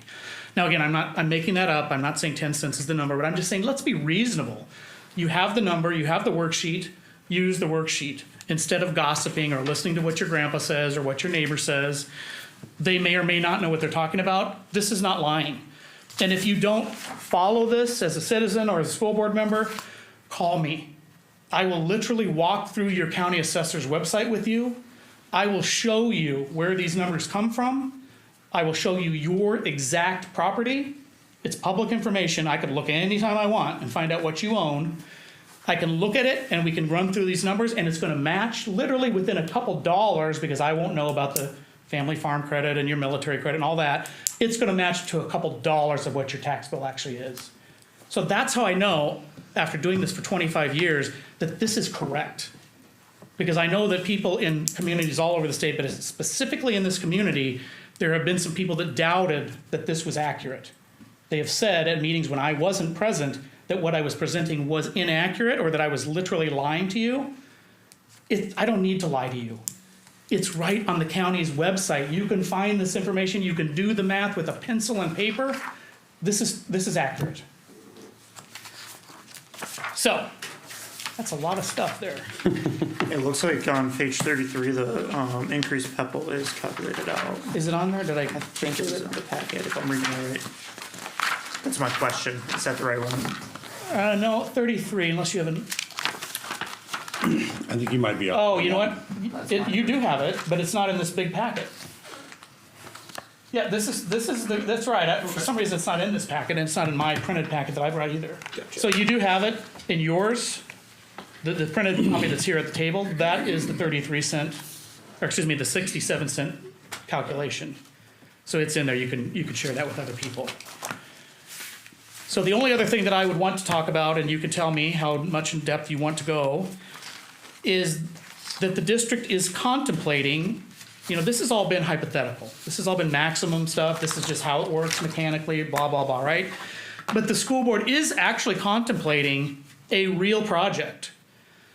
Not that it's going to happen, you haven't made that decision, but it is possible, and it could be a project that is approximately $40 million. So there are some scenarios in here. These are the same scenarios that we talked about a couple months ago when I was here, so nothing really changed. I think it did change a little bit because I updated your property value, so it tweaked some of the numbers, but it's still pretty much the same big picture. Do you want to go, again, into detail for that, just to reiterate it to yourselves, to help the folks that are here understand that? That would begin on page 35. I think our page numbers are what you're looking at and what we. Yeah, you're had probably for the then on first page print. 36 is my guess. It is correct what's on the screen. So there's two scenarios in here. They're both $40 million projects, but one of them is using the biggest general obligation bond at $2.70. So we're not going to the $4.05, but it's using the $2.70 bond, and then it's filling in what that won't fund with sales tax. And then the other scenario is borrowing as much as you can from sales tax, and then you borrow less from the voted bond. So you impact people's property taxes less, which is, of course, generally a good thing. Maybe that helps people vote yes for a bond. The downside to that scenario, and maybe it's not a downside, but the possible downside is that you've committed so much sales tax because it's a much bigger bond that you're paying. There's not as much left over for the leaking roofs, things I talked about at Boone and Marshalltown, the carpet, the tuck pointing, the school buses, all of that stuff. Now, no matter what, when any school borrows from sales tax, even when you say, let's borrow the most we can, you're never borrowing 100% of the cash flow. We're never going to let you do that. And the lawyer's never going to let you do that. The lender is not going to let you do that. No one's taking that risk. Let's say you did that. So you get $1 million a year in sales tax, and you borrowed so much that you have $1 million a year in principal and interest payment. And then you lose 10 students. You lose 10 students, each one of those kids is worth about roughly $1,300 in sales tax. Well, you lose the money, you had $1 million payment, you had $1 million inflow, but now the $1 million inflow just dropped. You can't make the debt payment. You will default. So no one is going to let you do that. So there's always some money left over. That money left over, again, is used for buses, for technology, for maintenance. The question is just, is it enough? And we will go through, which we have already done, but we would go through the scenarios and say, okay, if the school borrows this much money from sales tax, and they typically buy this many buses a year or every other year, they spend this much money on maintenance and this much money on laptops and technology, can they fund all of those things and still have a positive cash flow? The answer is yes to both of these scenarios, by the way, but you want to go through that math to make sure. We don't want you to borrow $30 million in sales tax and then find out, oh, you can't buy buses for 30 years because the school district has to have school buses. So we do make that calculation to make sure that you're not overextending yourself from the point of view, at least, of funding the other needs that you have. So do you want to go through the details of those two scenarios, which I'm happy to do? Yep. So again, for this page, which is my page 36, my guess is my page 35, I think it's probably your page 36. Yep. So this is the biggest $2.70 general obligation bond, and then filling in the difference with sales tax. So you can see the gist of everything is kind of written out here on this page. The total scope is $40 million. That's the same with both scenarios. The general obligation bonds go to $2.70. It requires one ballot, 60% approval. That election would have to be held this November, or not until next November. Could only be held in November. The bond amount would be about $34.6 million. That's what the $2.70 would support. So that's the number that might be on the ballot. Now, even if I say 34.6, that doesn't mean you could not put 35 or 36 on the ballot. And you probably want to do that because if my calculations are incorrect, I am not accurate all the time. I don't know where interest rates are going to be. I don't know where property values are going to be next year or the year after when you actually borrow the money. So if everything is more favorable, lower interest rates, higher property values, maybe you can fit more than $34.6 million within the same $2.70 tax levy. So you might put a bigger number, but the point here, around $35 million, the general obligation bond. And since that bond is taking up the bulk of it, then you see that there would be a sales tax bond that would fill in the difference. And what we've done here, you can see in that little bit bigger bullet point, I think it's the fourth one down, it says that in this section, I just randomly assumed that you would need $500,000 a year for the purpose of abating some of the levy. Now, your board may or may not ever do that. That's what I said was happening at Marshalltown and Boone. So in other words, the tax levy, the gross tax levy is $2.70. That's what people have to be willing to pay. But you decide to use $500,000 to abate it, buy it down. And in that situation, you might buy that tax levy down to $2.20. Now, why would you do that? Well, you would do it because maybe enough people in the community would vote no to a $2.70 tax increase, but they'd vote yes to a $2.20 tax increase or whatever. Again, it's just an example. I pulled $500,000 just out of thin air. The board, most boards don't do it at all. You could be Boone and Marshalltown and do it so much that the tax levy goes away, or you could do some other amount. And you don't have to do anything in any given year. A board can use the sales tax one year and not the next year. You can abate it, just whatever you need to do to try to help kind of massage your overall tax levy to be wherever you want it to be. So Matt, I have a question. Yep, What is the interest rate you're using here in this scenario? yep. If you go to 2 pages beyond that, so that's my page 37, that's up on the screen, your page 38. You can see here, this would be borrowing money over 2 years because the construction would take 2 to 3 years. The bond, by the way, would not look like what you see here. You would not have this weird giant amount 21 years in the future on the right. This is just to do the math for me. You would in reality probably do like 20 million one year and 25 million or whatever the next year. So it would look more evened out. But to answer your question, you can see there I'm assuming 4.4% average. Today, if these bonds were being issued today, it would be about 3.5%. So I'm intentionally using a higher rate to be conservative. That's why I said, if you put a bigger number on the ballot, you might be able to attain that bigger number because maybe interest rates will stay at 3.5%. I personally think they're going to go lower than that, but I don't know that. If we were 2.5 years ago, that rate was 1.87%, but we don't live in that world anymore. Could you also explain the importance of maintaining our credit rating? Yes. To get that, because we're going through a budget process. Yes. To get that 3.5% rate, we need a quality credit rating. That is correct. So in this process, and the same would be true for sales tax bonds as well, but it's more important with general obligation bonds because those are based off truly the budget of the school. Sales tax is really based off of a statewide pool of money, so the rating agencies look at it as a statewide thing. So every school in the state can get a very high rating, but general obligation bonds is not quite the same. So you want to have a good bond rating when you go to sell these bonds. That costs money. You're going to pay. There's fees, all kinds of fees associated with all this stuff. One of those is a fee you pay to Standard & Poor's or Moody's to get a bond rating. The district did have a bond rating when you issued bonds before, but it expires. It's only good for those bonds. That fee for this size bond is roughly probably $30,000. It comes out of the bond proceeds. But that rating itself is just like a credit rating that you and I have. If we go to Dave's bank and we say, hey, will you please loan us some money? Well, sure, he might loan us money, but my credit rating's 400, his credit rating's 800. Dave will loan us both money, but he's gonna charge me 10% and he's only gonna charge him 3%. Because he's really not much of a risk. He knows how to handle his money, very reliable. I don't know what the hell I'm doing. And I'm spending money left and right and my credit sucks. The same thing for a school district or a city or a county. They're going to come in, they're going to look at least 3 years of your audit. They're going to interview your superintendent, whoever that might be at the time, your business official. Anybody can participate, but it's really those two people.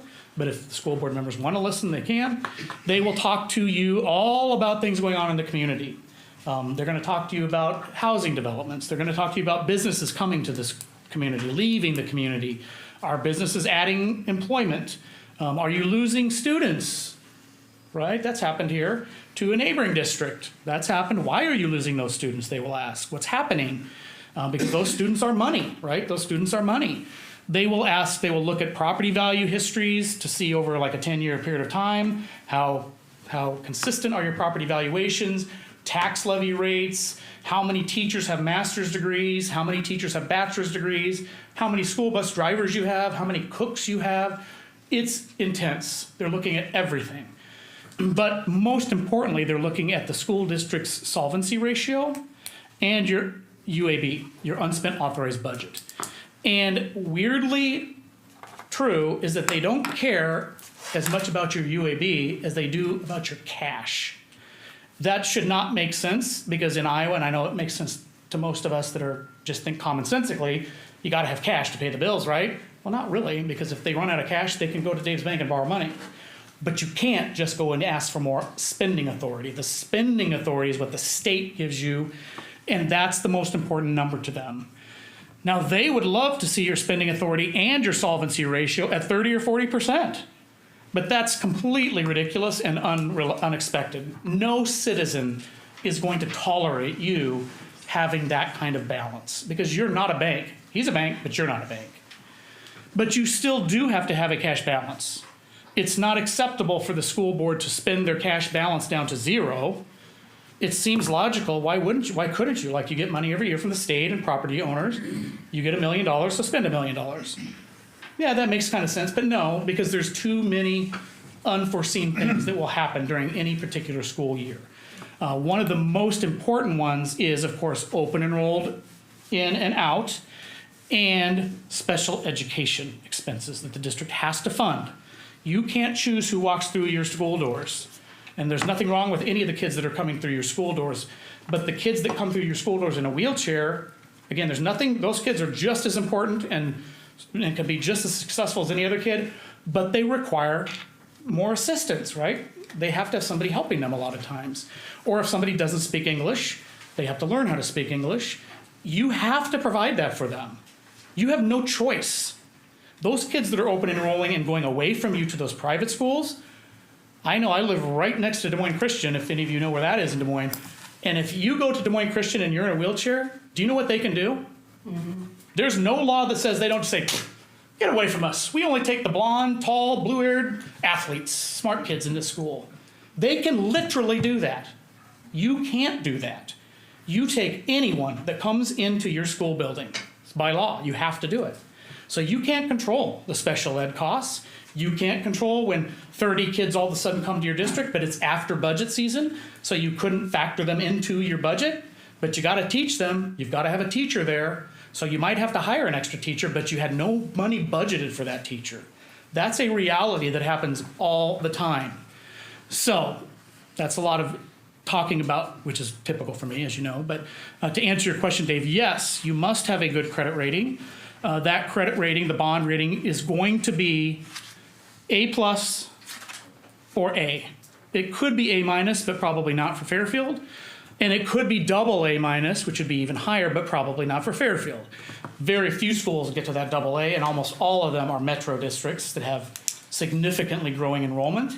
And the districts that are down in the A- or even to the BBB, which you definitely don't want to go there, those are districts that where the school board just doesn't give a crap.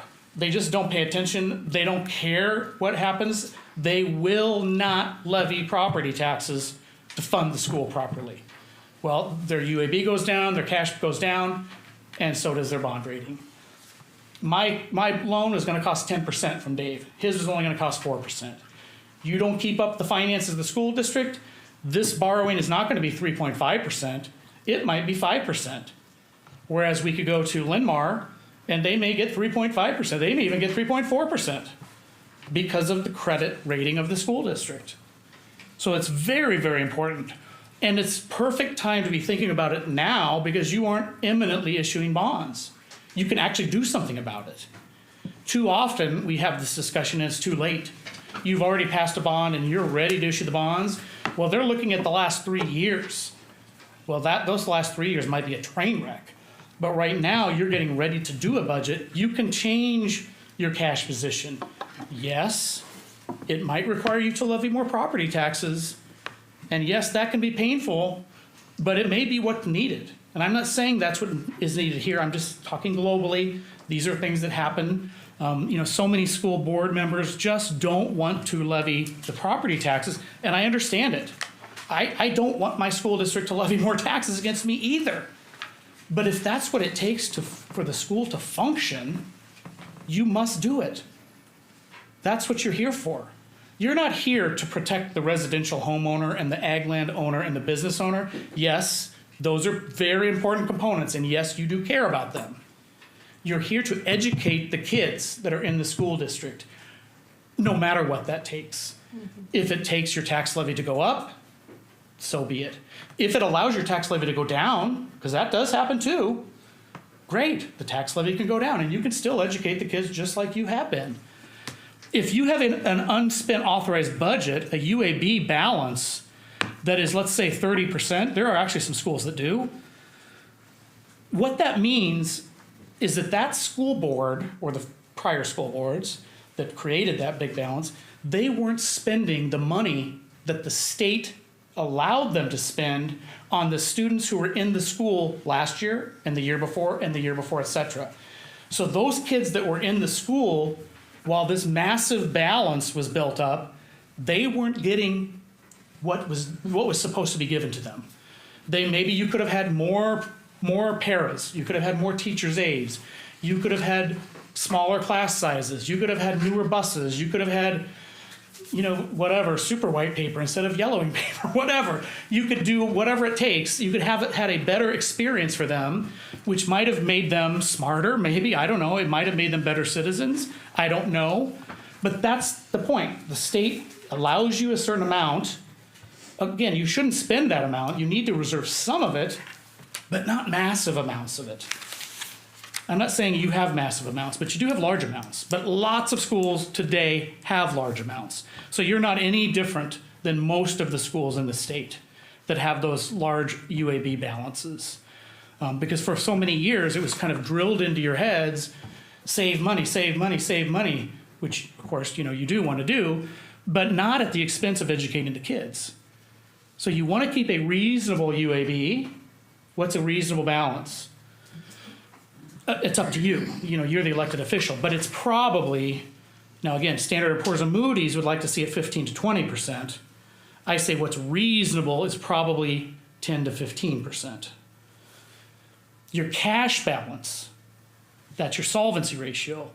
Again, they would love to see it 30 or 40% because that's all they care about. They don't care about educating kids. They just care about the bonds being paid, right? They just want to make sure you're being responsible.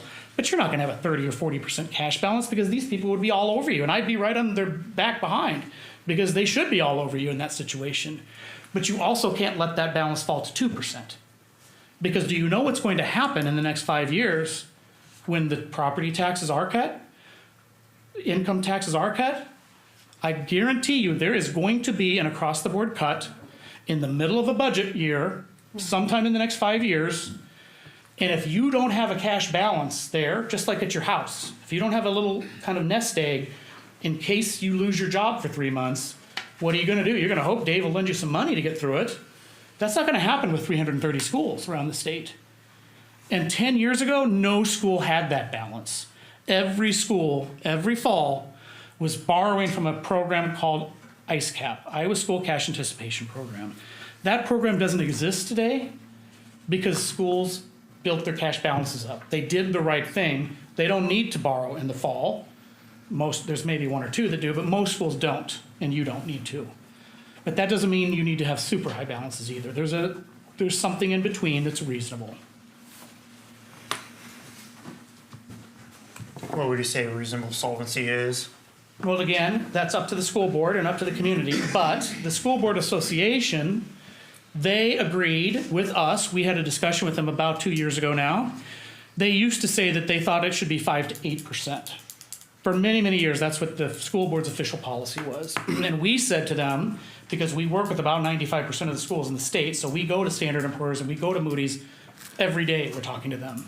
And we said to the School Board Association, this 5 to 8%, it doesn't cut it anymore in this day and age. The schools need to be healthier than that. They need to have higher balances.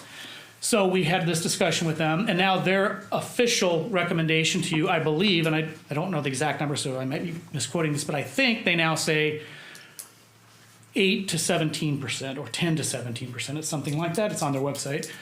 So they increased it, and they said 10 to 17, but no more than 20.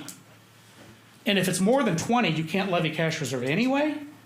And there are schools that still do have more than 20, and it just means they're spending that money down until they get below that 20% threshold, because they changed state law a few years ago so that schools couldn't amass a 40 or 50. There was actually a school that had like an 80% solvency ratio.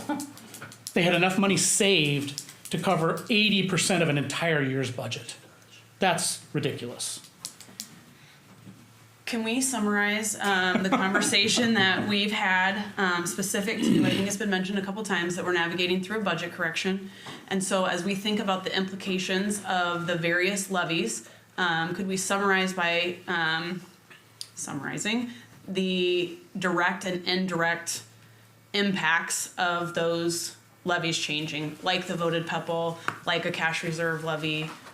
Some of those obviously have Yeah. a more direct impact on a reduction than others would have. Yeah, so it's my understanding, and you guys can correct me if I'm misquoting something here, but my understanding is that the school board would like to ask the community for the $1.34 PEPL.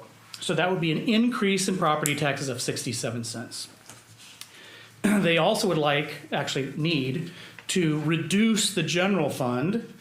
Not because the school board did anything wrong, by the way. That is not what happened. Every school in the state of Iowa got ESSER money, and they hired temporary staff. And then once the ESSER money went away, which it is going away, and mostly has gone away, they can't afford to keep those staff. That was known from day one. No surprise. But the district needs to do that. Again, that's just what's happening around the state. So they may need to increase their cash position. That might be a tax levy of, I don't know, $1.50 or so-ish. But they also have another levy, the management fund, which we talked about at the very beginning.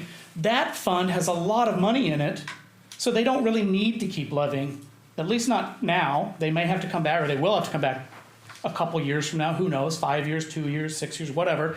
They'll have to levy money in there again sometime, but not next year, not probably the year after that. So that levy can drop away. The cash reserve, which is part of the general fund, will go up. If you approve it, the voted PEPL would go up.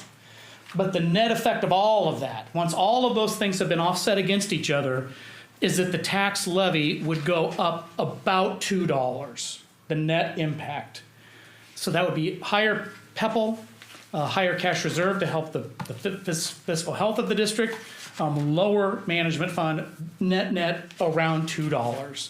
So if you went back to the school district page, which you don't have to go back to, but I will, just to kind of remind everybody, you're at a $10.58 tax levy.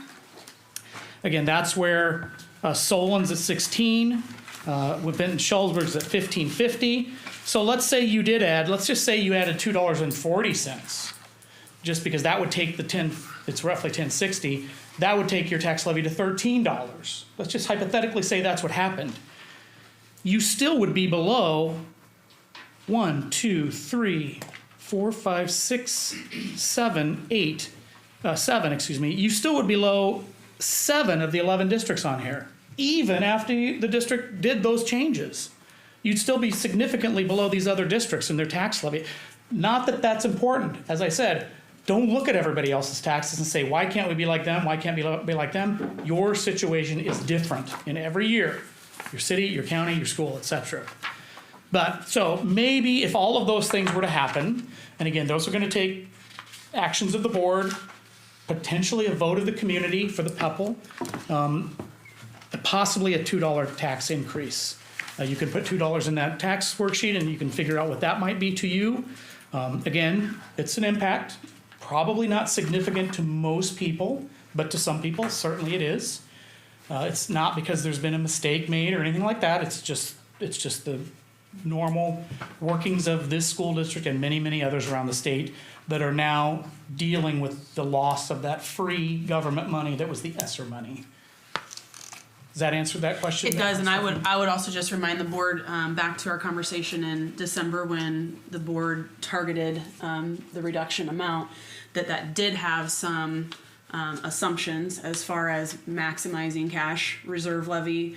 There is some wiggle room in there with the voted PEPAL, because that wouldn't take effect until the next Yeah, fiscal year. next fiscal year. But if we have more in PEPAL, then that does save some general fund dollars. And if we weren't to maximize that cash levy, that would have an impact on the target reduction as well. So just trying to tie the conversations that we've had, dating all the way back to early December when we looked more at the projection models and we had Larry in here, and then as we worked through kind of the target for the reduction, how all of these things are tied together and how we're trying to intentionally inform both the board and the public on every step that we're taking and what the next domino would be if we go this route versus if we go that route.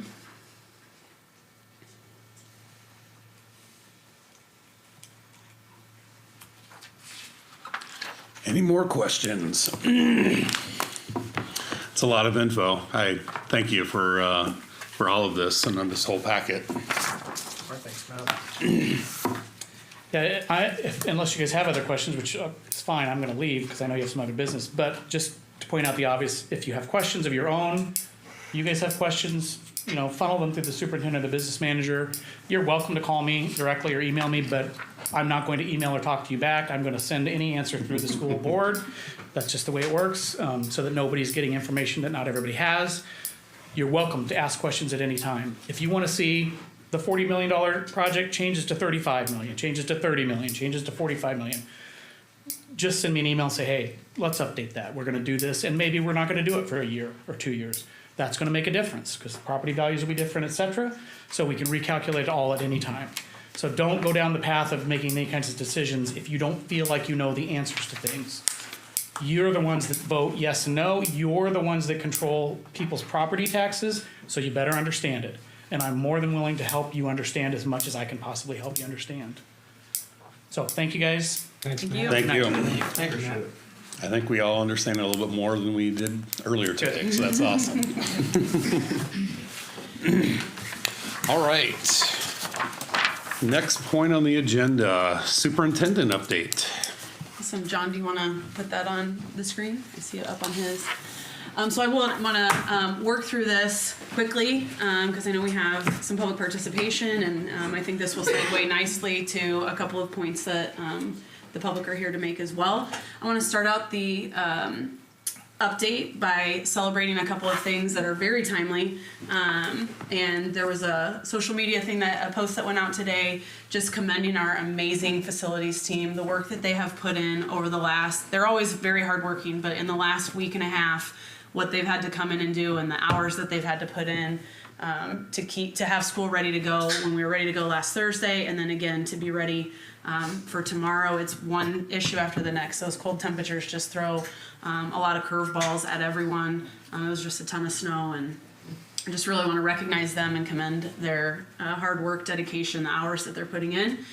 Also, another celebration is that our portrait of a Trojan is complete, and that's really the image that you see there. We will be utilizing our budget prioritization committee meeting next week to really roll that out, kick that off with that committee, and then we're working on some really intentional ways to communicate that out. That was one of the goal areas that SIAC established earlier in the year for me, and so it's wonderful that that's finally coming to fruition, and how we will be able to explicitly tie things that are happening day in and day out in every classroom across every grade level to build these enduring skills of adaptability, communication, critical thinkers, collaborators, and emotionally intelligent. So just a little sneak preview there. We're gonna continue to bring that back to the forefront as we work through the spring, and you'll see a lot more information about those things coming out.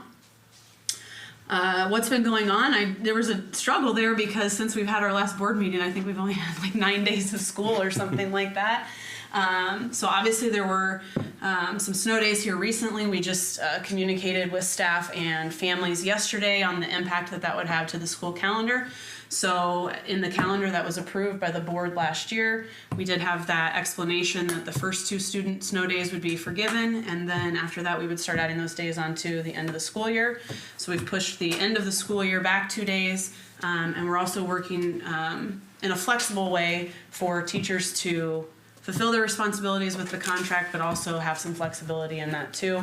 So as of right now, everybody would still be finished in May. Of course, that would be pending no additional weather, where our fingers will be crossed that this was the, you know, the storm of the year and we won't have to continue to respond the way that we have. A couple of things coming up. We had our first budget prioritization committee last week on Wednesday. The second meeting will be tomorrow, and then we'll wrap that up, kind of sharing those results and then using the portrait and some district data, achievement data over the past few years to make some connections and really look forward. We'll also be working with our labor management committee and a couple of other individuals from various stakeholder groups in the district to be drafting a calendar. We're trying to intentionally line all these decisions up as the year goes along, so that, you know, each decision informs the next. And a couple of really exciting things coming up. We're nearing the end of all winter activities, or kind of that midway, getting towards our last home events. We've got senior night for wrestling this Thursday, and then all our other winter sports will follow as well. And we've got our about halfway through the trimester, so our middle school and high school parent-teacher conferences are scheduled for Monday. Always want to check in real quick on those goals again. We're working towards communicating the portrait, and then just updating the board on my time in December with 18.5% of that being spent in community building, and about 12.3% of time in the buildings. And that is a typo. It should not say for November, that should say for December. So I missed that. And the challenge and the solution that I want to bring is in line with what Matt was already able to talk about, and what I'm anticipating. We have some visitors here to talk about as well. So John, if you want to scroll to that next slide, I wanted to empower you as board members, and as well community members who are here in the audience or who may be watching on the live stream, that there has been significant movement in some legislation in the past week. So with House Senate Bill 542, it has several components, and there are some, you know, for example, I reached out to, we have 9 different senators and representatives that represent our area, reached out to them by email over the weekend, and was able to highlight that, you know, increasing teacher pay. There's some figures in there about starting pay in Iowa, raising that to $50,000. If you had 12 years of experience, raising that to $62,000. Those are things that, you know, we've heard in the making for a long time. It's really encouraging to see that. So spoke to the positive nature of that aspect of the legislation, but then also brought some concerns, significant concerns about the impact that removing non-special education services from the AEA would have on all schools, but most specifically on rural schools like ours in Southeast Iowa. And so I wanted to advocate with our board members, with our public, that if you have not reached out to those legislators, I know that they are getting a lot of that information. I heard back from 2 of them, and that was on Saturday, and the number of calls and emails that they were already fielding was a lot. So they were busy over the weekend responding to that, taking in that information. And I know their time is valuable, and our, you know, all constituents' time is valuable. So I gave concrete examples of how the AEA just in very recent years has made a real difference. And if services like our mental health supports were to go away, when we faced traumatic events back to back just a couple years ago, we would not have navigated that without those supports. It was a drop everything, and we had crisis teams here immediately, and it was ongoing for the remainder of that year. And if anything were to happen now, being able to count on that is vital. I know I've heard countless number of stories about the same thing happening in Perry most recently. So we hope to never face those circumstances again, but it was instrumental in helping us navigate that. Also talked about some of the general education services. So you see the list there. So our programming like TAG, like ELL. This is really the only way they have to collaborate with their colleagues. So we in this district have one ESL teacher, and for her to get any professional learning, development, collaboration with colleagues, this network that the AEA provides, again, is just vital and instrumental. Part of the conversation is that it would give us more flexibility to contract get those services through private entities, or we could collaborate with, neighboring districts. And we do partner with neighboring districts on lots of things, and we would continue to do that.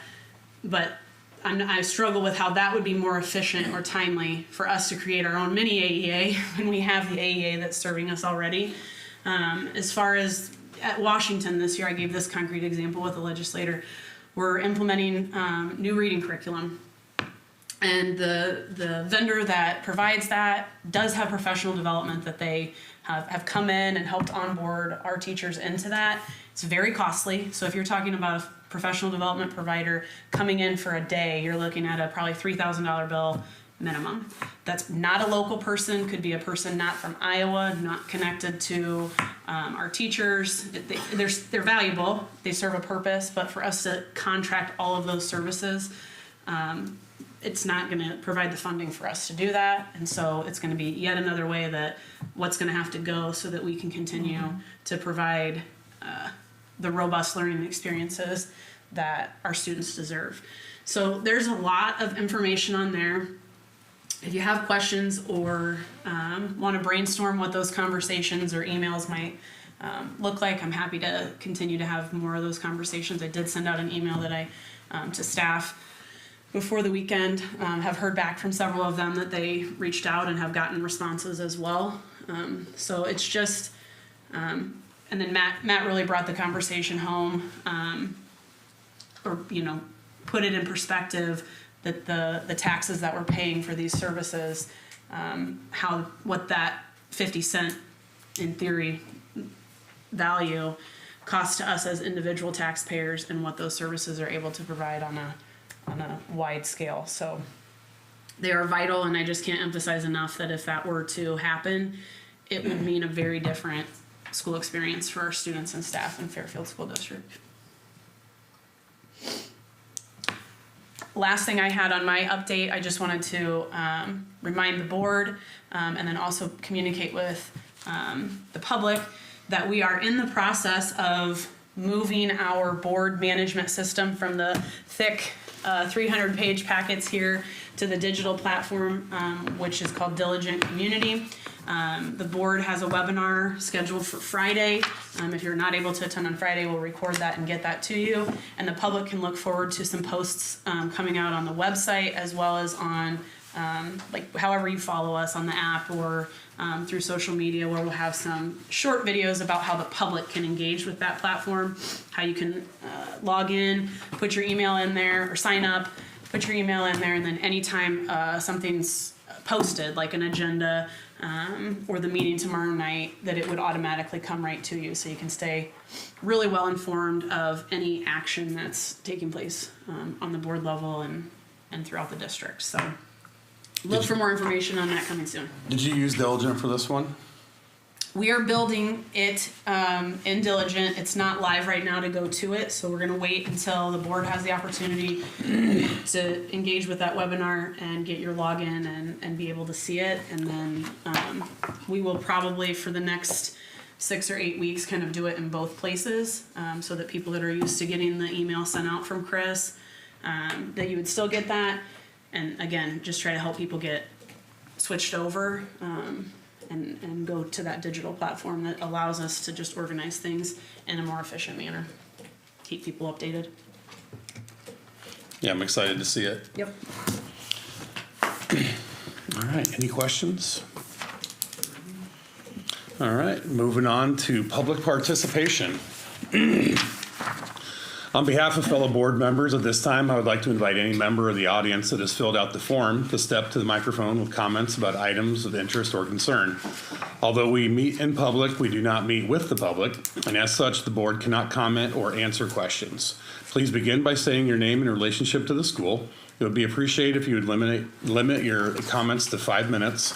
If 10 or more forms are submitted, we will reduce the time limit to 3 minutes per person. We ask that you remember that Iowa law prohibits us from discussing specific employees or their job performance. We have some yellow papers here. Was there anybody else who wanted to fill one out? All right, let's just start with the first one. Chuck Drobny.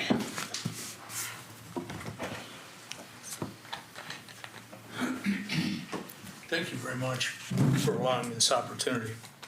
I'm here to talk about the renaming of the high school auditorium, dealing with 3 teachers that have been here over many, many years, Linda Mitchell-Tree, Scott Selecta, and Jim Edgerton. A little over 33 years ago, our son was entering high school as a freshman. Jim Edgerton was just starting his tenure with the Fairfield School District. I'd known him since 5th grade, and I told him if there's anything I can do to help, I'd be a volunteer to the program. He took me up on the offer, and it lasted for the 29 years he was here. Along the way, I would meet vocal music director Linda Mitchell-Tree and drama and speech director Scott Selecta. I saw the 3 of them spend countless hours outside the classroom preparing for plays, vocal instrumental concerts, and school competitions and fundraising events. Their positive influence and dedication enriched the students' lives. Years after graduation, students still talk about the great memories. Having worked with Jim Edgerton more closely than the other 2, I saw the skill at which he taught, managed, led, and encouraged his students and other teachers he worked with. The way the students worked to improve was almost magical. It was amazing to watch a chaotic bunch of teenagers develop into a unified band. As individuals, you would see them go from just playing an instrument to taking the initiative to become better musicians and leaders and helping other people in the band due to the confidence they developed. It was obvious that more was being taught than just playing an instrument. The skills they learned about working with others, the value of repetition and hard work, served them well into the future job interviews, as well as excelling in a career, whether it was in or out of the musical field. Studies have shown, and as you've seen, that students involved in the arts program have higher scholastic scores. Seeing these students and the list of accomplishments they've attained by the time they graduate from high school, you wonder why that was even necessary for a study. Our sports venues have been renamed in honor of some great coaches. I believe Jim, Linda, and Scott should have their names attached to the auditorium where they spent so much of their time sharing their love of the arts with their students as well as the whole community. Thank you. Thank you. Thanks, Troy. All right, next up, Ralph Messerly.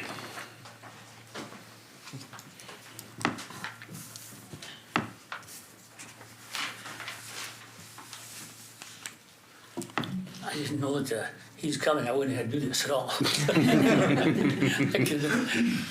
But anyway, since I did a little bit here, and I have a pretty strong connection with the 3 of them, I'm here to support that same thing, and he did a great job.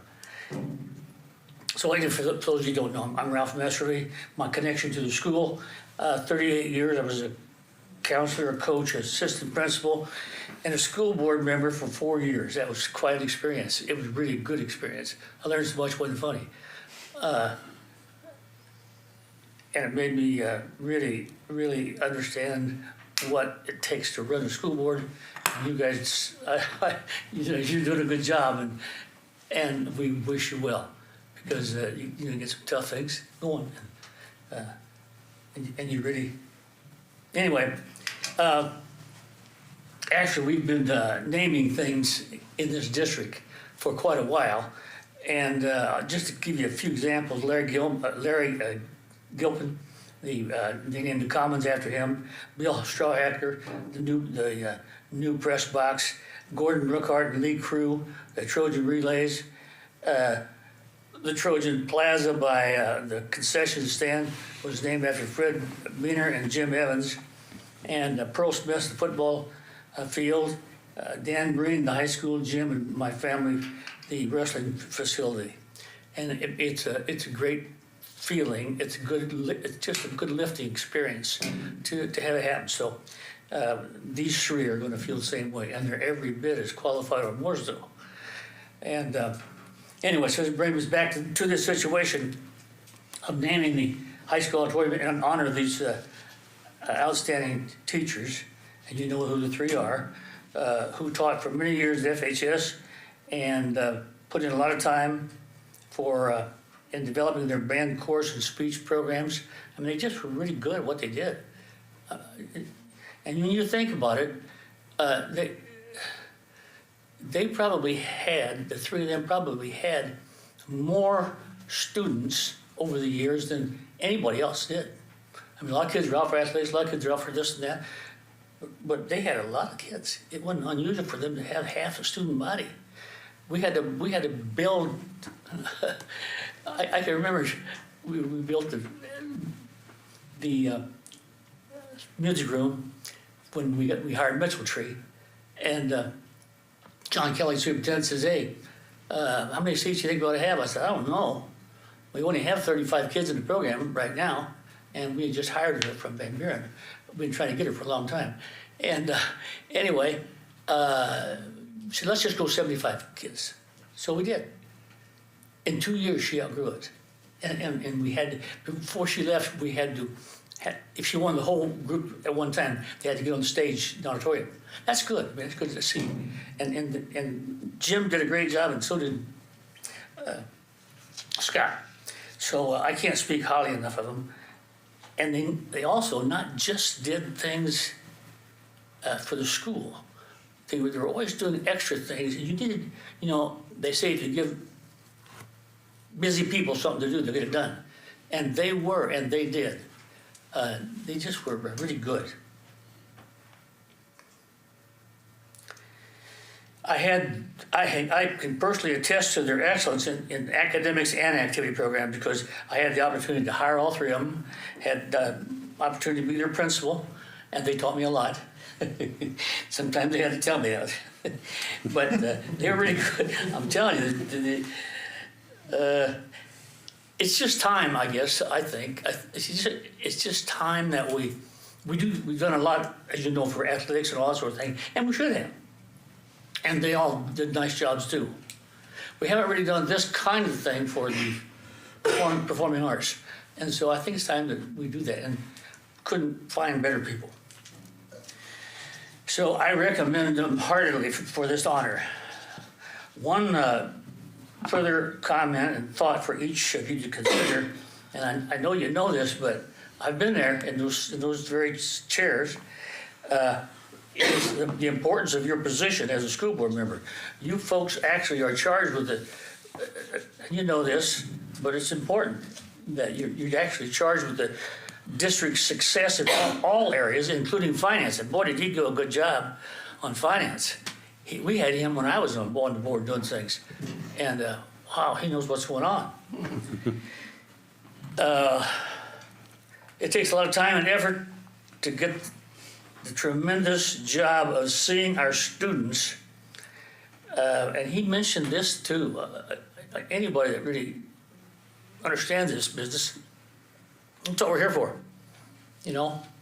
We just are here for them. And so it takes a lot of time and effort to do this job of getting them ready think about this, getting them ready for their next level of their lives. And that's pretty important. And when they leave here, they do all kinds of things, but if we got them ready, that's good. And this is a major test that you have voluntarily taken, and it's a big one. So please do the best, your very best of your individual and collective abilities. And you have to do a lot of things as a board member. You know that already. Together. I mean, one board member can't make all the decisions and stuff. So it's pretty significant. And then finally, just a quick thought. for you to ponder with each educational decision you make. Consider asking, how is this decision, whether it's financial or policy or whatever it may be, how is this decision going to help make teachers do a better job of teaching their students and help students do a better job of learning?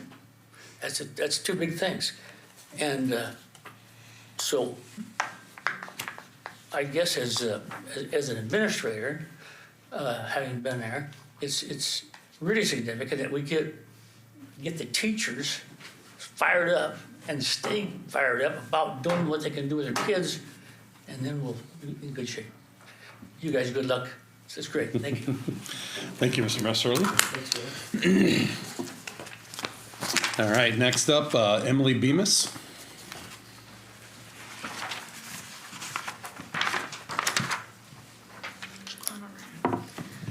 So I'm Emily Bemis, and I have lived in the Fairfield Community School District for about the last 3 years, and I'm also in my third year for working for Great Prairie Area Education Agency as a speech-language pathologist. I know that's a really long title, and so when I tell people that, a lot of people look at me and say, oh, so you help kids say their R's. However, yes, we can do this. We can do a lot more than this. We can help children say multiple different speech sounds, as well as building their expressive verbal language, short and long-term memory, answering and asking questions, and making personalized core boards or picture exchange books. I also help students obtain what is called augmentative and alternative communication devices when they don't have a voice. This is my first year having the opportunity to work within the Fairfield Community School District. In your district, I currently serve community child care preschool with partners with Fairfield Community School District, as well as Washington Elementary and Fairfield High School. So I did want to come up here, and I know that you guys have already kind of touched on it, but address the House Study Bill 542. So some of the main points of this bill, it talks about how schools can now obtain those services, which you guys can opt to choose to use the area education agencies for those specific services, choose to hire their own as district employees, or use a private third-party company. However, regardless of what the school chooses, they still lose those vital services, such as, academic, social, emotional behavior, college readiness supports, as well as different trainings and certifications that paras and teachers can receive. This would mean no more math, science, literacy, and social studies consultants conducting professional developments to teachers. This also takes out no more book sets to send to schools, no more printing, no more media services to schools, which would put more of a financial strain on school districts, especially rural school districts. And so throughout the last 3 years of me living here, I know that there has been some pretty heartbreaking tragedies, and usually one of the first calls is to those crisis teams. And those crisis teams are made up of trained professionals through Great Prairie Area Education Agency. And so your schools, I've enjoyed working at your schools so far this year. They have opened me, they have opened their arms to me. They have been so welcoming. However, I'm best able to support your teachers through the materials that the agency provides and through different professional development trainings that they've provided me, and also help me stay on evidence-based practice and changes that we are needing to utilize that are going across the state. So I urge all of you to please, meet with your teachers and meet with your staff and talk to them about the resources that the agency provides to them throughout curriculum changes, and then as they just continue to shape the minds of our future. But yeah, so thank you guys. Thank you. Next up, Abby Lynn.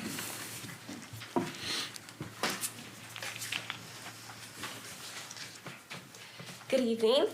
Thank you for allowing me to address you this evening. My name is Abby Lynn, and I'm speaking to you tonight with two hats on.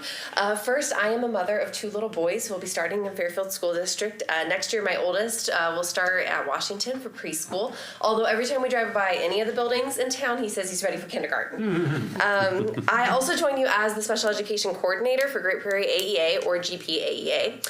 For those of you that don't know, we provide services, programs, and supports to districts across Southeast Iowa and Fairfield Fairfield is one of those districts. In my current role at the AEA, I serve AEA staff as well as districts agency-wide to support improving instructional practices of learners through professional learning and through coaching. I also serve as the co-chair for our state speech-language pathology team. That's speech-language pathology leads from across the state. I co-chair that team. And I have previously served as an SLP in early access. So just in Fairfield, I served early access. I've served at Pence. I've served at Fairfield Middle School and at the Fairfield High School. So I've got to work with the outstanding educators here in the district, and really some of my most cherished students are Fairfield students. I'm here not only tonight to address you as the esteemed board, but also all of the educators, parents, and community members to bring awareness to House Study Bill 524 and the implications for our rural school districts. This legislation would create major cuts to services provided by AEAs, and as an AEA system, we're open to collaborative conversations around reform and continuing to refine our services and supports to meet the needs of schools, educators, students, and families. But cutting vital services is not the way to do this. AEAs provide equitable and efficient, cost-effective services for Iowa's students, families, and schools. Our employees at Great Prairie AEA include people like occupational therapists, physical therapists, speech-language pathologists, teachers of the deaf and hearing and audiologists, consultants and improvement specialists in the areas of math, literacy, science, social studies, English language learners, school improvement, technology, autism, social-emotional behavior support, special education, assessment. We have school psychs, we have school social workers, and we provide crisis support teams, professional grade graphic design and media, print shop, media, library services, and data and assessment support. Under this proposed legislation, the AEAs would be authorized to only provide special education services. This means things like our consultants and our improvement specialists in the areas of reading, math, school improvement, and mental health would disappear, along with those media and technology supports. You may think that if you don't have a child that's receiving special education services, that this really doesn't impact you, but that's not true. Losing our instructional and media services would impact all of our students, gen ed, special ed, even our homeschool families. This means no more Melissa Kissel and Kara Veach, two of our literacy consultants. They're coming to Washington tomorrow to start professional learning to support CKLA based in that science of reading. It means no more John Mayberry. If you're in our districts every Wednesday, John brings media services. He brings books, he brings science kits, all of those things, that's gone. It means no more Steph Denny. He's our instructional technology specialist. He just the other day, or last month I guess it was, popped over to the middle school when the Digitarium was there. First of all, the Digitarium wouldn't be there, that's a media support, but he was supporting our homeschool coordinator with that. And it means no more courses like our early childhood language and literacy course that I helped teach this summer that we had Fairfield preschool staff join and learn from us. And it means that there's no more experts in autism and challenging behavior coming to buildings to support the high need students like they have across our district. It also means no more AEA crisis team showing up immediately to help students and staff across the district like they did in the wake of the tragedies that we've experienced in our community. These services and many more that support the educators teachers and families in our district would be gone. There's also some misinformation that special education services won't be affected. And I say misinformation because there's still so much unknown about the services. How would we provide these services? How many disruptions and services are actually going to happen if this bill passes? How many staff are we going to lose as AEA members? As someone who works in special education, I know that I do my job better because of our whole team. AEA special education staff are highly trained and knowledgeable to support eligibility for special education, and they work with school teams to design for, diagnose for, and deliver specially designed instruction. I really worry for our districts if appropriately trained staff aren't there to serve our students in special education. I really appreciate all the work that you do to ensure that Fairfield students have the same educational opportunities as students across the state of Iowa do. But I fear that if House Bill 524 passes, it's going to have a huge impact on our teachers, paraprofessionals, and principals. Children in rural Iowa will suffer due to the missing expertise and support that's currently provided to students from the AEA. Now is the time to take action. Reach out to your state, House, and Senate legislators. Tell your story about how you've been positively impacted by the AEA. Advocate for our students and teachers in rural Iowa. We don't have weeks, we don't have months. The time is now to email or call. If you need any support to advocate, you can just Google Advocate for AEAs. That first link from the Iowa AEA site will lead you to some different resources and supports. Thank you for your time and thank you for your dedication to Fairfield students. Thank you. Any else? Good evening and thank you. I'm Annie Elks. I taught special education for 10 years before I decided to join the AEA, the Great Prairie AEA team, as a special education consultant. The AEA played a crucial role during my 10 years of teaching special education. My first year, I was hired as a level 3 special education teacher at Van Allen Elementary in Mount Pleasant. My classroom consisted primarily of students on the autism spectrum. During this time, I relied a lot on the AEA to assist with writing IEPs and implementing them, especially in the area using visual schedules for communication and visual cards for schedules and communication. I then transferred on to teach at Pekin. There, I had the opportunity to work with incredible team members of the AEA, including a school psychologist and special education consultant. The support I received from them was out of this world. Both of them helped with writing and implementing my roster IEPs. I also remember having special education meetings with Nathan Wood, who is now chief of GPAEA, to let us know of any changes that have occurred and allow us to speak and ask questions. I was fortunate that Pekin allowed me to attend letters training, which was provided by the AEA, as part of my professional development. I was able to take what I learned and then provide specially designed instruction for the students I had on my roster. My final stop before becoming a special education consultant with Great Prairie AEA was Fairfield Middle School. I taught level 1, level 2, and level 3 special education, and even taught all levels last year. During these last few years, I've grown to be more confident in my ability to write IEPs and implement them, but I still needed my AEA team members for guidance and to assist with suspicion of disability meetings, evaluations, re-evaluations, and to talk things through on IEP goals and accommodations for students to help them be as successful as possible and to assist in closing the gap. Speaking of creating IEP goals and closing the gap, I was able to work closely with a math consultant from the AEA who provided me with curriculum and tools that I used during my specially designed instruction time, as well as during MTS time with general education students. I was so thankful for the help in curriculum, as that took a weight off my shoulders because it was one less thing on my long to-do list.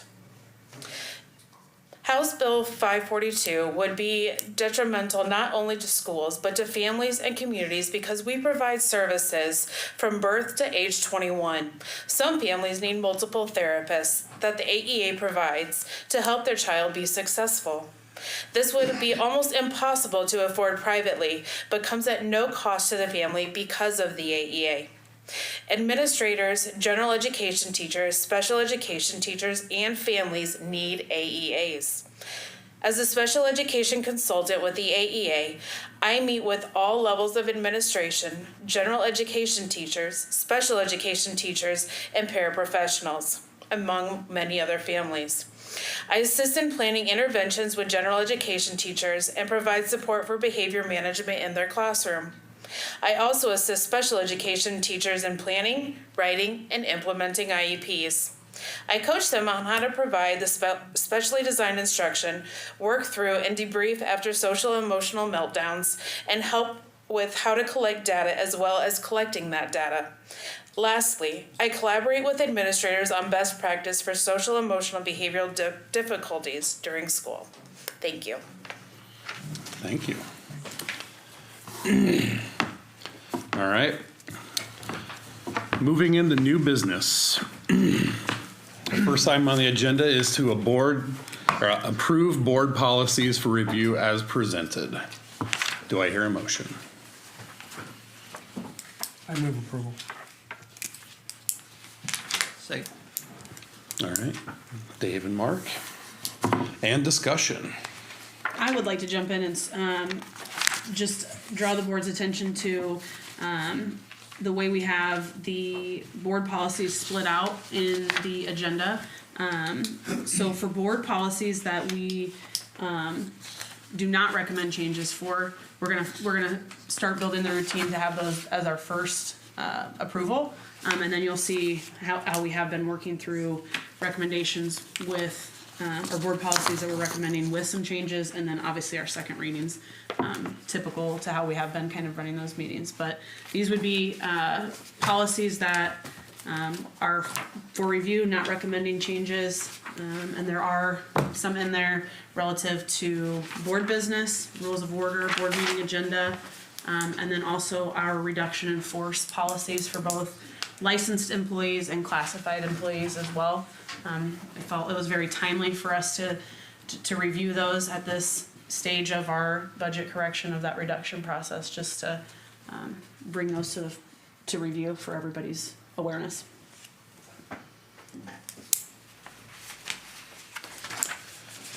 Anybody else want to talk about them? All right. Hearing none, all in favor say aye. Aye. Aye. All opposed, nay. Motion carries. All right. Next up, to approve the early retirement resignations as presented and authorize the school business official to pay the early retirement package costs out of the management fund over the next 3 years. Do I hear a motion?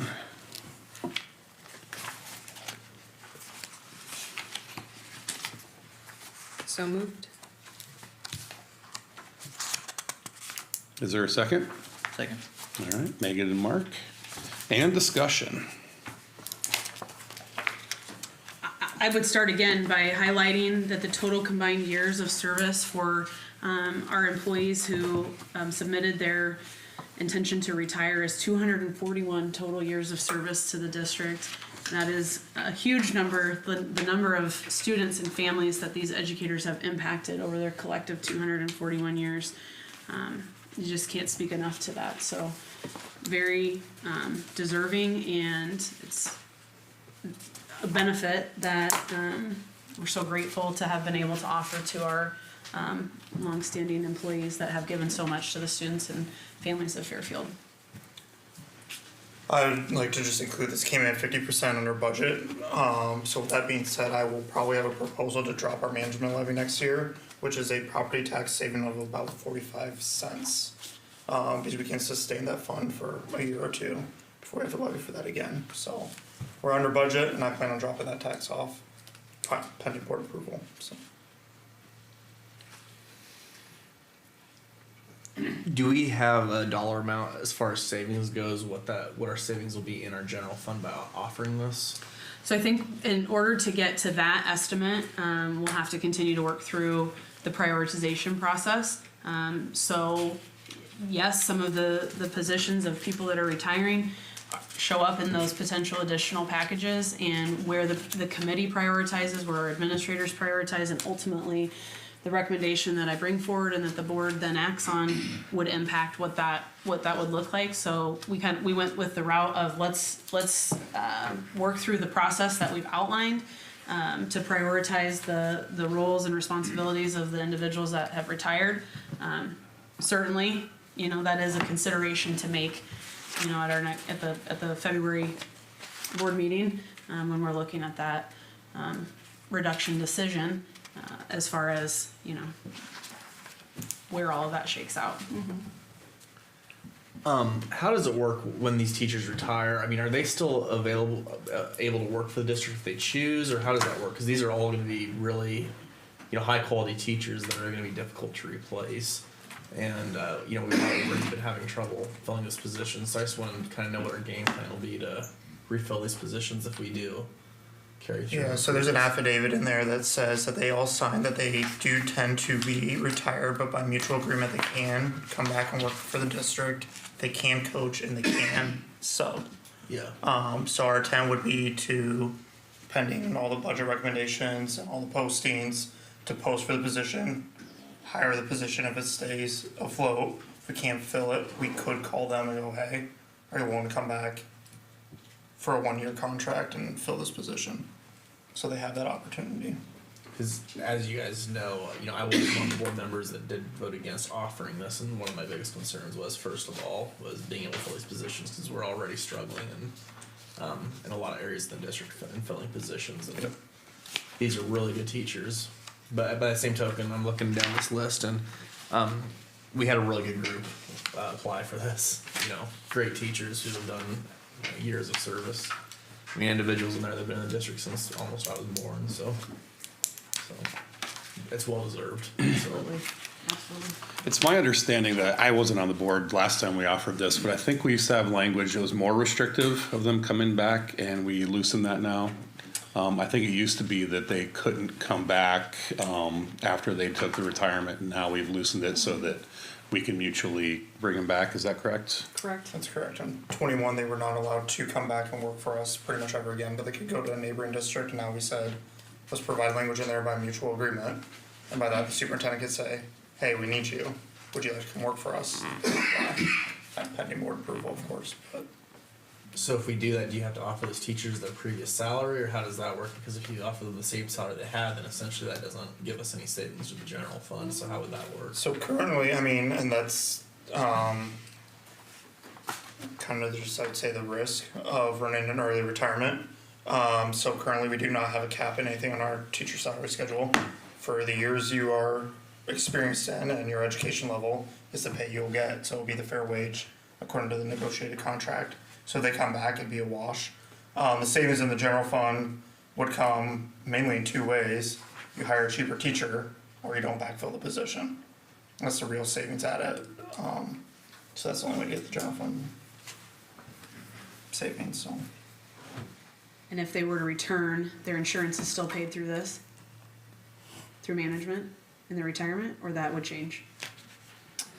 It'd be spelled out on, the HRA laws at that point. So it might be, so a lot of times so in a previous district, we had a teacher come back for a year because we couldn't fill it. We paused the early retirement for that year and we tried all year to find it, find that position. Was able to hire it in December for the following year, then their early retirement kicked in the year afterwards, so we still honored it. We just paused it for a year and then down the road reinstilled it. That'd be a discussion we'd have down the road of how we'd like to do that. What will be our process for refilling the positions? I mean, just same as always, just Advertising and, put it out there. yep, and so the other, and we talked about this in the prioritization committee meeting last week as well, where it's our full intent that, we wouldn't have to go to the reduction in force policies, and that, a position that's maybe created through open retirement, if that was a priority, there is potentially somebody else in the district that would be interested in filling that role. And so we can expect some movement in other positions as well as the decisions, as those dominoes continue to fall and we work through the budget correction. So to say exactly how it will end up is really hard to do at this point. And just to speak to your 241 years of service and everything, I think I was around for a couple of these people's first couple of years. So, they probably got to enjoy me as a middle schooler, which was not very enjoyable. But, and I'm as surprised as they are that I'm sitting here as they retire. So, yes. Well, they kept teaching after that. They did. I didn't scare them away. And you made it, Yep. mutually beneficial. So yeah, I think it's great to have so many people that put in so many years to our district and have helped shape generations of kids really. So Decades. all right, any other discussion? Seeing none, all in favor say aye. Aye. All opposed? Passes. All right. Next up, recommendation to approve the contract with FEH Architects for construction management services as presented. Do I hear a motion?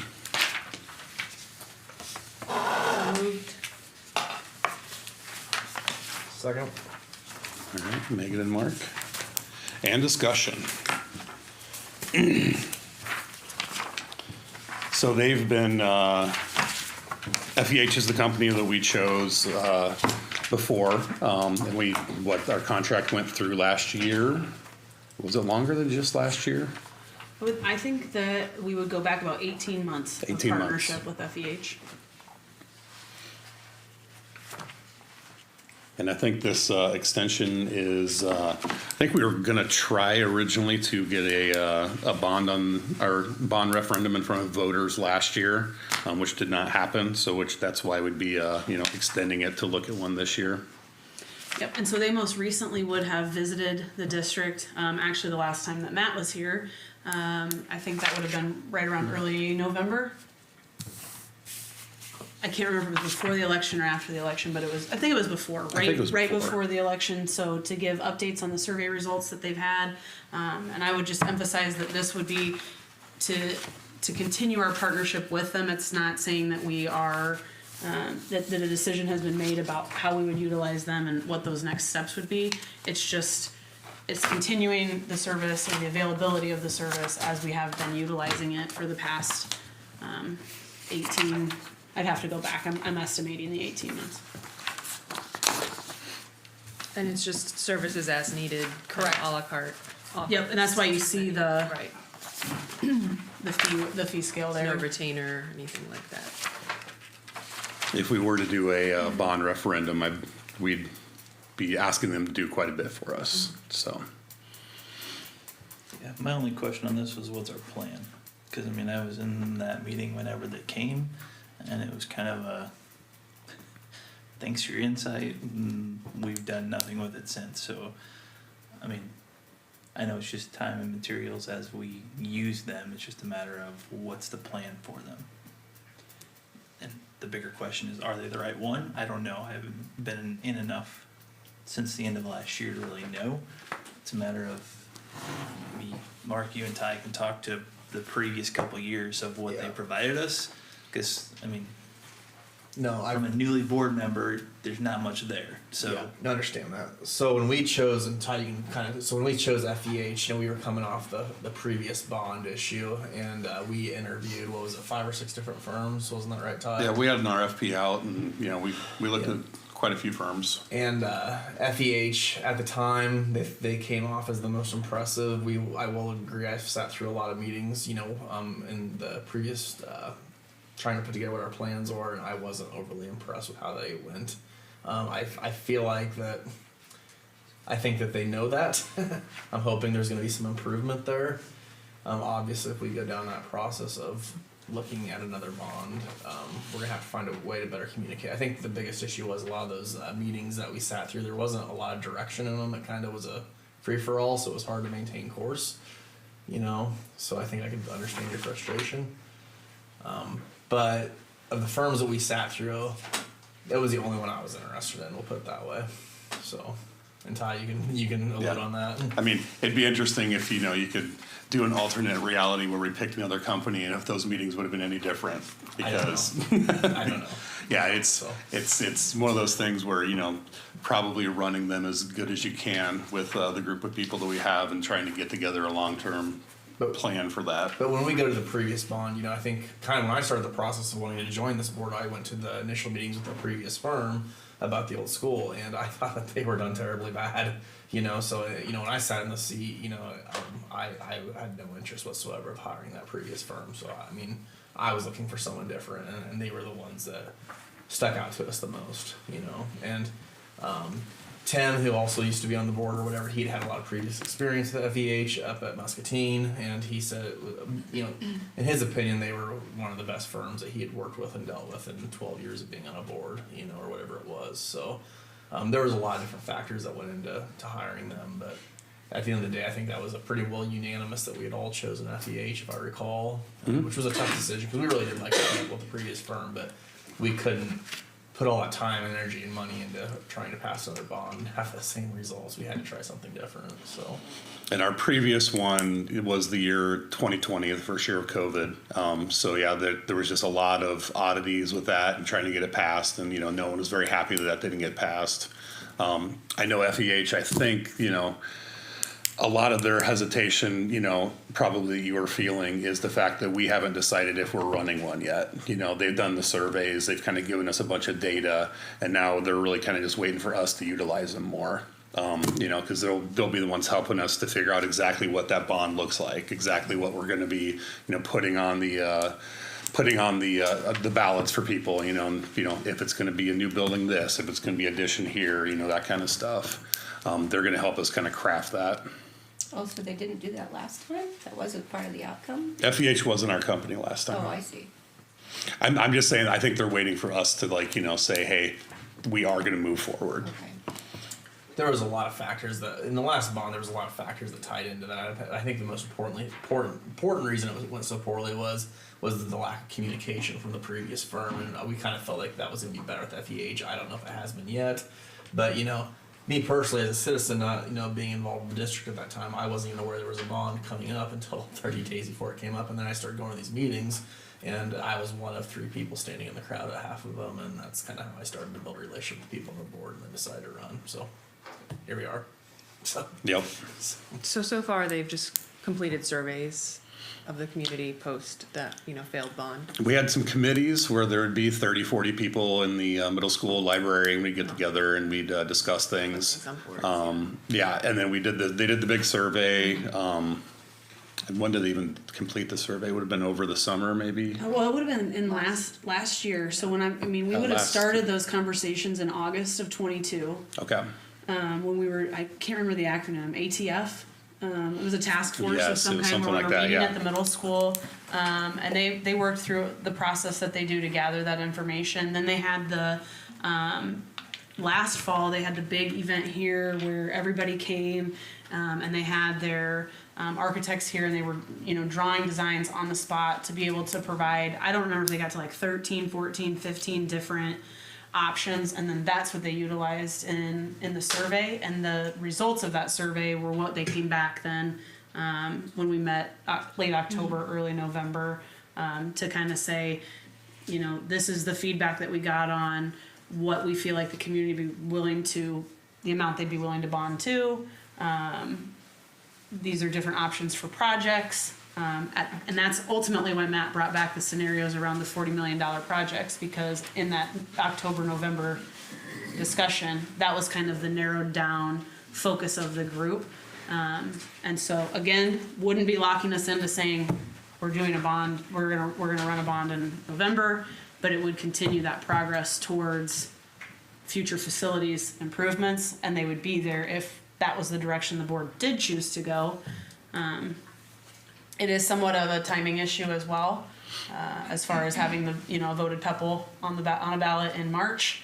Again, building towards getting feedback from the community as to what they're willing to support, where their priorities lie in that facilities realm. So that's a good opportunity for us to kind of gauge what community support for improving facilities would be. Now, in extending this contract, if I recall, we paid a pretty steep fee to FEH to start that process last time, right? And Bring that out here. So we we looked up what I don't know about the And initial startup, but now, we had. is that fee going to cover going forward? Because that was, how long ago was that? A year ago, Ty? I think we're saying about 18 months, maybe. Yeah. Yeah, so August of And it was, they were expensive to hire. It's an extension of a contract, so there's no startup fee again, so it's continuation of services. So, that initial fee, is that still covering us, or are we going to have to give them more money, or how is that going to work? This would be a services there'd be additional fee. Okay. That's what this is outlining. Do we know what that is, though? So they do have an estimate of what they would say that would be. That was the $23,000 to $27,500, and they're calculating that by saying this is the estimated number of hours in these different people that we would engage with that. The other thing that is important to note is that this would be paid for out of SAVE. Correct. So it's not a general fund expense, it is those capital improvement funds that are earmarked for But that. if we have the lack of success that we have had in our previous meetings, that's a set fee that we have to pay no matter what. Is that correct? It's not the set fee is not the 23 to 20, it's an estimate saying if we were to move towards a bond in November, they would estimate however many hours with the graphic designers 2, the project architects 1, 2, 3, all of those different positions. We would estimate that it would be this many hours in a typical process to prepare for that. Because I guess just my 2 cents is I voted for him but in hindsight, I'm not sure if we saw the value of what we paid them the last go around, and I think we have to be pretty real and serious about that. That was a pretty big check for not a lot of results. You know. I think we get to see that value once we actually move forward with the bonds. I'm hoping. Yeah, I'm with you. But it just you know it was a big check, and we didn't get anywhere really. You know. Just for clarification, that was like an engagement fee, and now we'll be doing billable hours, so it's not like, I mean, so we probably want to keep going with them rather than engage with somebody else. And If we pay do another it, I mean, engagement fee. we're starting over, but there are fees that charged less, but there was other, you know, caveats of that, you know what I mean? I can't remember what they all were, but, you know. It would be starting over. How is it starting over? I guess I don't quite. If you were to go with, I would say if we were to go with another one, firm, if not we were with to one use a here. different firm, it would essentially. I mean, there were similarities in the first one with feedback that we got, more information, feedback, similar feedback. Again, if there's 14, 15, 16 different options out there for routes we could go, there could be 18, but it's not infinite, you know. The other thing would be if the board were to say 2024 is not the time, then the billable hours would, in theory, be less over the next year, because we wouldn't be, you know, full steam ahead. I mean, where are we at in Engaging the people. process? Are we, I mean, the stuff that we gained from the Spark session, I mean, we're just gonna keep trying to build on that and move forward. I mean, just kind of, that's where we're at, I guess, because we honestly haven't talked about it in 6 months. I mean, how long has it been now? Well, last time Matt was, last time Matt was here around the election time or whatever, that's when they were here. And you were saying what the appetite from the public was. I think they gave us results on that. I think that it was around $24 million is what they thought that, the public would support, that we would run for a GEO bond. I know a lot of us were disappointed in that number because that doesn't really get us a new building, until Matt brought up the fact that we can borrow from a PEPL and from the SAVE and then get us to that 40 million like he was just kind of outlining. It's the second scenario in his. Yeah. There was also a discrepancy between what people thought, you know, a total amount was and what everyone individually thought. Individually, people were willing to pay more than that total amount. So that's an education problem or, you know, possibility that we need to work on. But I know they thought that larger number was kind of, you know, more of what we should work towards, but. Yeah. Don't they have a list of capital budget projects? Wasn't that an outcome of that? Yep. So we have a list of potential capital projects, we just have to prioritize them. And I think the And 24 million that they were saying would get us some of that list, but it Yes. wasn't a new building. And But they- it was they like doing a lot of They put a new building total on, it's like 38 million. Right, yeah. It was So close they to that 40. have, there is an outcome there, it's just a matter of us, you know. It would be up to us to prioritize. Prioritize And I'm that, less interested basically. in the survey results, and I'm much more interested in us, you know, doing our job, which is taking care of the students and the teachers and communicating effectively to the community why this is important and why we're getting it done, and then just, you know, making the ask. And in that, wasn't that, there was a $15 million in deferred maintenance? Didn't they come up with that figure? It seemed like if we were gonna do 24 million and it was no new building, a lot of that was just required maintenance and getting us up to code. Correct. Which, you know, So is, that, we can use that as avoidable cost in trying to prioritize these. yeah. Yeah, I think it's something we need to start talking about again, because if we are gonna engage in a November bond referendum, which we can only run these in November now, then we need to start, you know, like you were saying, communicating it to people Yeah, now. and isn't Donovan Group gonna be helping us with that? And, you know, we have to sort of identify the most likely voters, profile them, make sure that we understand who our audience is, and then fashion the message accordingly. That way, you know, it's engineered to be successful. But to come back to this contract here, the question is the only one I want to do is like what you're saying. Is there another fee if we don't do this today and say we wanted to look at other options, just look at other options with what they're going to provide us? What happens if we say no to this today? Can we approve it next time and say we've looked at other options and there is nothing? Or do you have to go back and they say you didn't renew your contract, here's your new, you know, same fees that we had to pay last time? Like, do we know those options yet, or Because I agree, if you go with another one, there's a whole nother intake that has to happen. So I'm not opposed to will that. say I'm we just don't trying to wanna make be sure that that we school make board. the right decision because, again, I've not been completely impressed, but I haven't been involved in everything from start to finish yet. So We've sat through a lot of interviews. I don't know if it would have been any better, but My assumption is the reason we would say no to this right now would be if we are not gonna run a bond referendum in November. Cause I feel like engaging a new company would be a timely process. it'd be a timely process, and it's going to send us to a process that I don't know if us or the community has the patience for. I mean, do you want to start that process all over of doing this all over again? I mean, there just comes a point you're just pounding your head against the wall. Right, And we, and- we just don't want to be that district that's a possible deal. Because, I mean, how many firms are there even to deal with in the state? I mean, A ton. not a ton. I mean, I don't know. There are a lot of things. there's enough. I mean, I did capital projects at my last district, and I remember the same thing you guys went through. We interviewed 5 or 6, and then it came down to it, and then we started looking at the fees associated with it, and then starting over. Then it started compounding. We failed a bond a couple times, and I'm like, hey, we're one bond payment into just architects and no ballot yet.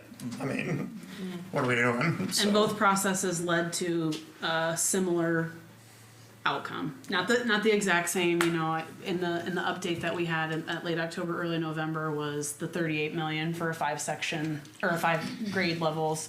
Again, that's estimates at that time. We know that things get more expensive over time as well. So what that money's able to do. The previous one I think was again that 4 or 5 grade levels in a new building. So similar, but the cost is different. I mean, even with how those meetings went, if I was to go sit through interviews with all these firms again, I still think I'd probably choose FDH. So, So I guess what? Sorry for all the questions. The only one I think is like, what is it gain us by signing this today versus going and having a plan and then signing it and then moving forward? I would like to see more information today, but I don't know if there's. I mean, I interpret this to say if the information that you're wanting is from them, that this is necessary to continue to engage with them around the project. That's really what this is saying. Like, we're going to continue to work with you as we, you know, if that means we need another update, like we had Matt come in today, and we need Tyler and Kevin to come back and in a work session or wherever that might be to lay out those options and to say, okay, what's the best timeline? What's the project that we're really narrowing down to? I think that's really what the contract represents at this point.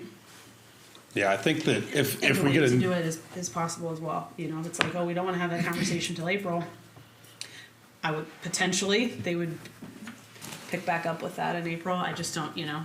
Again, they're taking on other clients, they're serving other districts, so. yeah, Back to your point of, you know, we want a good partnership, we want good collaboration. yeah. I think we have capital costs coming up, whether we get new buildings or not. We have aging buildings. We're gonna have to run a geo bond, even if we, you know, stay with the facilities we have right now. We're gonna eventually need a geo bond to fix them up and get them up to code and get everything going. And we're gonna have to, you know, engage in some company like FEH to do that. I'd like to do it sooner than later. So it would seem to me that what I've heard is if we don't, we just be reinventing the wheel if we don't renew this. Right. They've already done a lot of, we have a list of capital projects for a capital budget Yeah. that came out of the work that they did. Yeah, they've Whether it was quality or not, but we do have it, We also have survey results. and we have survey results. We'd be reinventing the wheel to go back. and- They've done a lot for us. It sets back another year and a half. I mean, at that point, I think by the time I go off the board in 2 years, at that point we will be even more behind where we were at when I started. You know, in this process, to be honest with you. And it just really depends on how urgent you guys want to see something happen. Because whether or not we build a school or not, we know there's improvements that have to be made, and they're helping us figure out what those are. So, they're doing good work. I think they're just struggling to communicate that to people. They're a good group and a good outfit, I think, compared to the other ones we interviewed.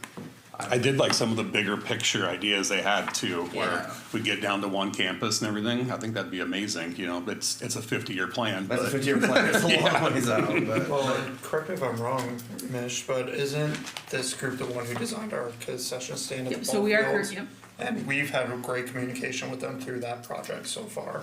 I mean, I don't know where we're at on it, I don't have an update today, Wiley probably has a better update. but I know their communication and response to emails have been really good that way, so.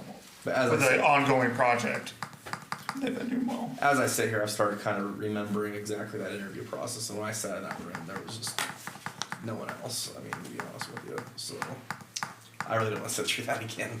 You know, I will if I have to, but I don't want to. So. All right, any more discussion? Seeing none, all in favor say aye. Aye. All opposed? Motion carries. All right. Next item on the agenda, recommendation to approve the naming of the FHS Auditorium to the Mitchell Tree Selecta Edgerton Auditorium. So moved. Second. All right. Deb and Dave, discussion. There was an outpouring of support in the letters that are shared in the packet. There were 3 more that came in today, so that's there in addition. And we heard from community members in the public participation, all the reasons why, and it's in the words of the people that have shared their support with the board. What a positive, celebratory event, and well-deserved that this would be, to recognize these outstanding educators. Sorry. Can we expect a press release? Once approved. Email Donovan. That's right. We would have that very quickly. I wasn't involved in the arts really, so Jen Edgerton and Mitchell Tree. I didn't really have them much as teachers, but Scott Selecta was by far one of my favorite and best teachers that I ever had. So to see him get that honor, I think would be incredible. So all of them would be incredible because they were all there when we were in high school and great influence on a lot of kids. So He was statewide teacher of the year one year. absolutely, it's there, I believe. Yep, the award's in the room somewhere. So. I really liked when we were listening to public comment too, just the idea that we've done this for athletics several times and this would be doing it for the arts is really cool, spreading it out a little bit more. And I went to school with 2 of them. Yeah, these are my teachers as well, and just real pillars as educators, and always demanding excellence. And it's just amazing they were with the school so long. So I think it's a really great tradition to name, because it does encourage other teachers, to be, with the district for a long time. We really recognize that contribution. So I'm excited to get to do this. It's kind of a mouthful. Yeah, how is it going to be Are we going to start split? shortening it to the MSE? You have to shrink the font when you stick it up on there. I'm gonna contact That'll our be the next communications group to figure out the font. All right, any other discussion? Seeing none, all in favor say aye. Aye. All opposed? Motion carries. Congrats. All right, the next item on the agenda is to approve the board policies at the first reading with changes. And I did not read all of the policy names. Thank you. As presented. Do I hear a motion? So moved. Second. Mark and Mark. All right, and discussion. There's a lot in there. Is there anything that we need to be concerned about or worthy of discussion? Again, we utilize IASB and the exemplar policies. We're always looking for ways to reduce redundancies and to be most efficient in our policies. We have a lot of policies that, and where we see opportunities to be more efficient or to condense or just to be more friendly to use. That's really what you see here in these these policies for first review with the changes. IASB suggestions, and then combining a couple, taking out Department of Labor forms that change frequently. So just drawing people to these are the forms that you need to use rather than these are all the forms and in a year when they change or 2 years when they change, now your policy's out of date. So to try to manage all of that, it's, you know, just in a digital age where you have access to those forms more readily, we can direct people straight there through those same policies in the way that we have in the past with the form actually attached to it. The other one I want to highlight, you'll see a bunch of the 700 series regarding financials. So this last legislative session, not the one that's currently going, they changed the rules on the budget process. So now we have to do two public hearings instead of one, and we are required to send out a tax implication worksheet to all taxpayers within the community by March 25th, but I have to have it filed by March 20th. So all those policies pretty much tied to the new budget process for those tax implications, and they extended the deadline to certify to April 30th instead of April 15th. So that's just the very high level of what these policies are saying. So in other words, if we're gonna increase the taxes, every taxpayer in our district will have a letter in their mail saying why we're doing it and what it's gonna be to them.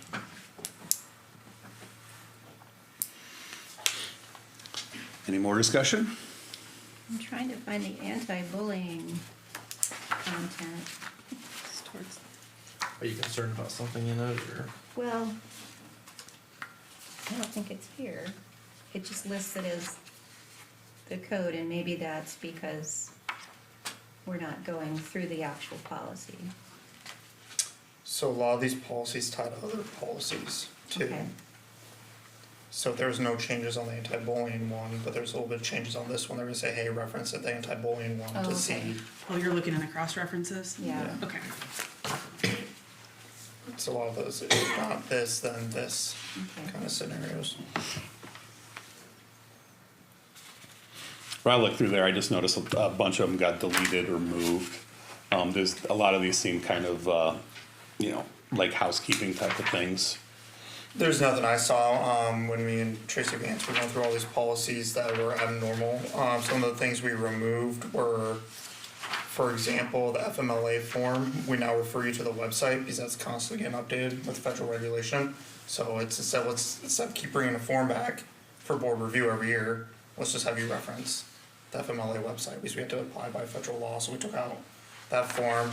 Some other things that were deleted are no longer pertinent in current laws or code. So why are we gonna have a policy on something that doesn't exist anymore?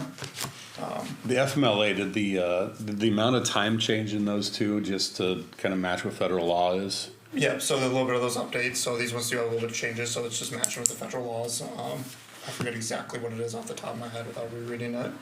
12 weeks, I think it Yeah, was the now. 12 weeks instead of the 8 weeks, so. And that's why we wanted to make these a little bit more broad, like refer to this website. Because that's what we're gonna do if they qualify for that event. Any further discussion? Seeing none, all in favor say aye. Aye. All opposed? Motion carries. Mr. President, can you remind me if we did the motion a second on that one? I think it was a Mark and Mark. Mark and Mark. It was a Marky Mark and the Funky Bunch.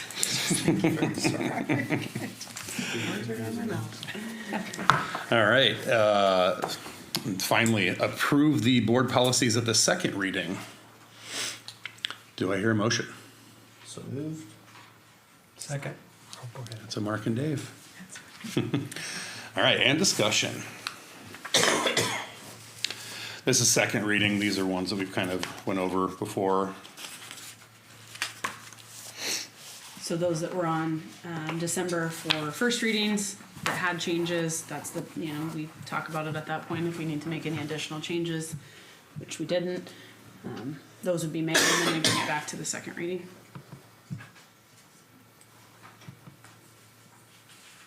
I'm just reading through the list real quick. See if your bullying that you're looking for was actually in this one or not. So there's a student conduct section.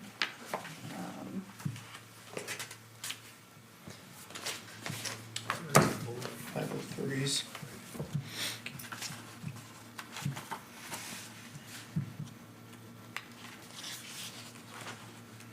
Is there one that you're specifically, so 503.1, the student conduct, or the subsequent ones on suspension, expulsion? Suspension, yeah, I'm thinking, when I first read this, I thought it seemed like the same action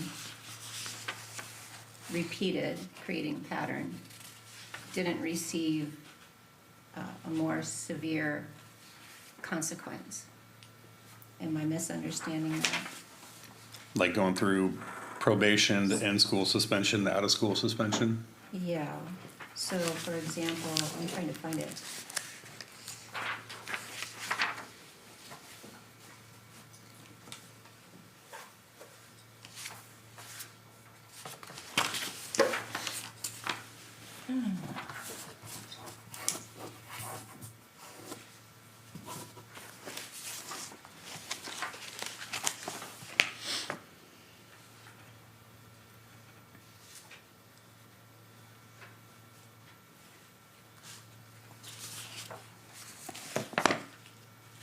Okay, so it defines a student who commits an assault against an employee. That's defined on page 253.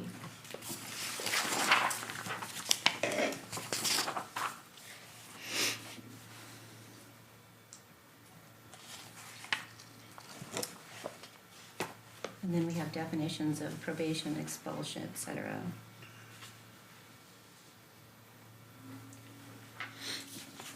But where does it address that if a student has repeated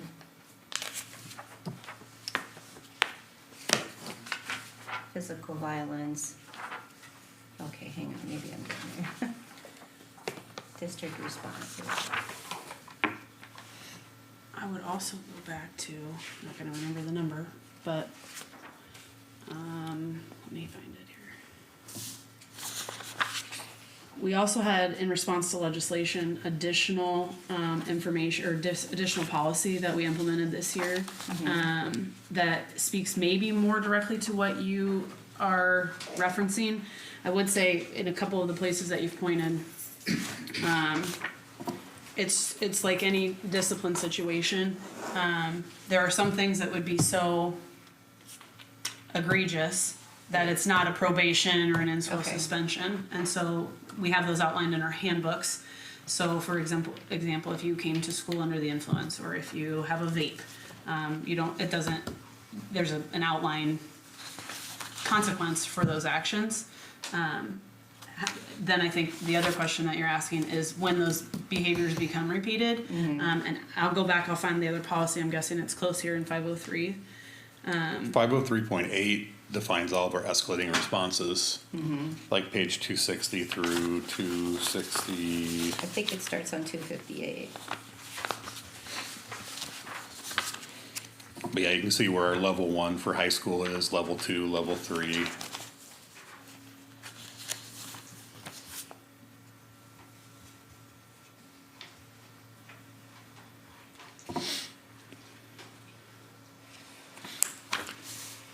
Well, I'm still not seeing that if there's a repeat of the same physical assault, for example, if it occurs more than once, if like there's consequence and then 6 months later it occurs again, you're establishing, or the student is establishing a pattern. And I don't know that this addresses that kind of scenario where there's a pattern.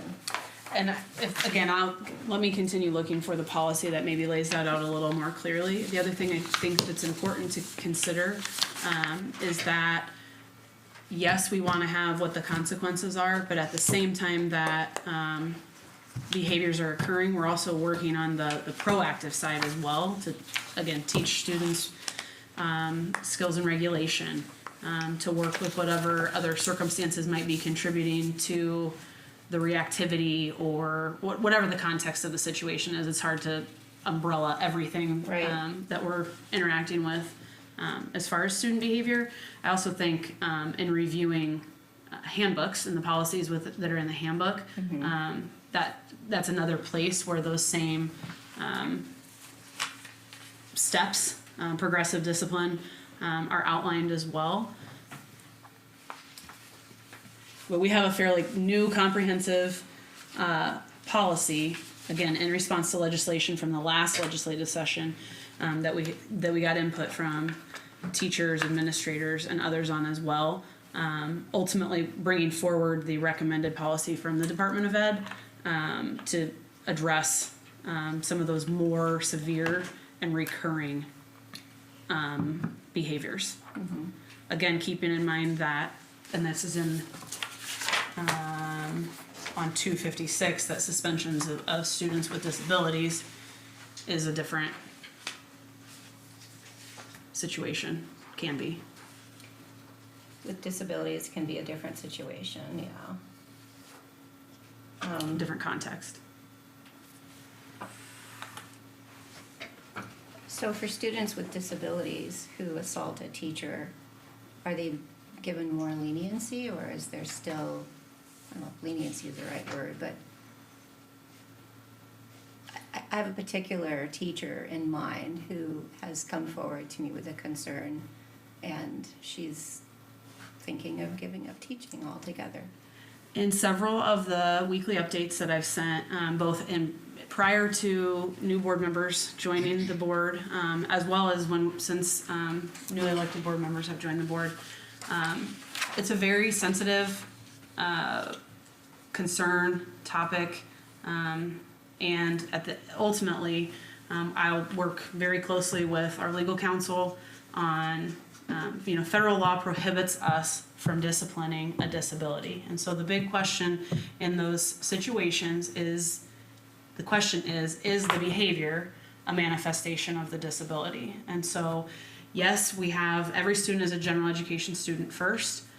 Once a student is removed from the school setting, and out of school suspension for 10 days, we're required to conduct a manifestation determination where we ask that question. You bring the entire IEP team together to determine, was the behavior a manifestation of the disability? And if it is a manifestation of the disability, then a change in placement is not appropriate. And so I would draw us back to our visitors from the AEA and talking about the support that we get from our challenging behavior specialists from the AEA. We work in close partnership, and it is a very sensitive situation because our staff safety is of the utmost importance and our priority as well. Yep. And those are very delicate situations to navigate. They often involve rooms full of people to help figure out what's the next best step ultimately for the student. So what are the and if it's not, antecedents, what are the, and it's dynamic, it's ever changing, because how we come to school, this is all of us, or to work today might not be the same as how we come to school or work tomorrow. It is very difficult when you're in those situations to navigate that in the best interest of the student. So we're required, again, federal law, free and appropriate public education. And so that, again, we utilize the services with the AEA, that partnership, as well as guidance from our legal counsel to make sure that we are meeting and in compliance with what we are required to provide our students with disabilities, and also support our staff. Make sure they're safe. And the safety of our staff. So it's very dynamic, always changing, and complex to work through. Which was kind of what I was looking for, regardless of how the student is described. The act of violence, if it's an assault and the teacher is powerless to call the police or powerless to protect themselves from a second, third, fourth similar assault, then I think the policies need to be updated. So that would go back to, and I will find it, I will send it to you. Even in the new policy that we adopted, you go all the way through that, and there is the caveat, the asterisk, that federal law prohibits the disciplining of those disabilities. And so again, if it's determined as a manifestation of the behavior, it's not something we. But is it considered disciplining them if through a room full of people, it's determined that this isn't the best environment for them? So those are IEP team decisions where we bring the family, the district, where the LEA, the AEA, again, back to the consultants and the vital role that they play in supporting this. So we have academic consultants, behavior consultants, they're actively involved in that. And again, in the communication that I have been sending out as we've navigated, difficult, complex, support and providing education to all students. We do that. We are committed to doing that within compliance of the law. And I'm confident that we do navigate that to the best of our abilities. Again, we are bringing all the additional support in and tapping into every resource possible. Our staff are that would work most closely in situations like this are CPI certified, and so that is training that we put staff or that staff undergo on de-escalation strategies as well as on various holds. Again, all that comply with Chapter 103 with seclusion and restraint.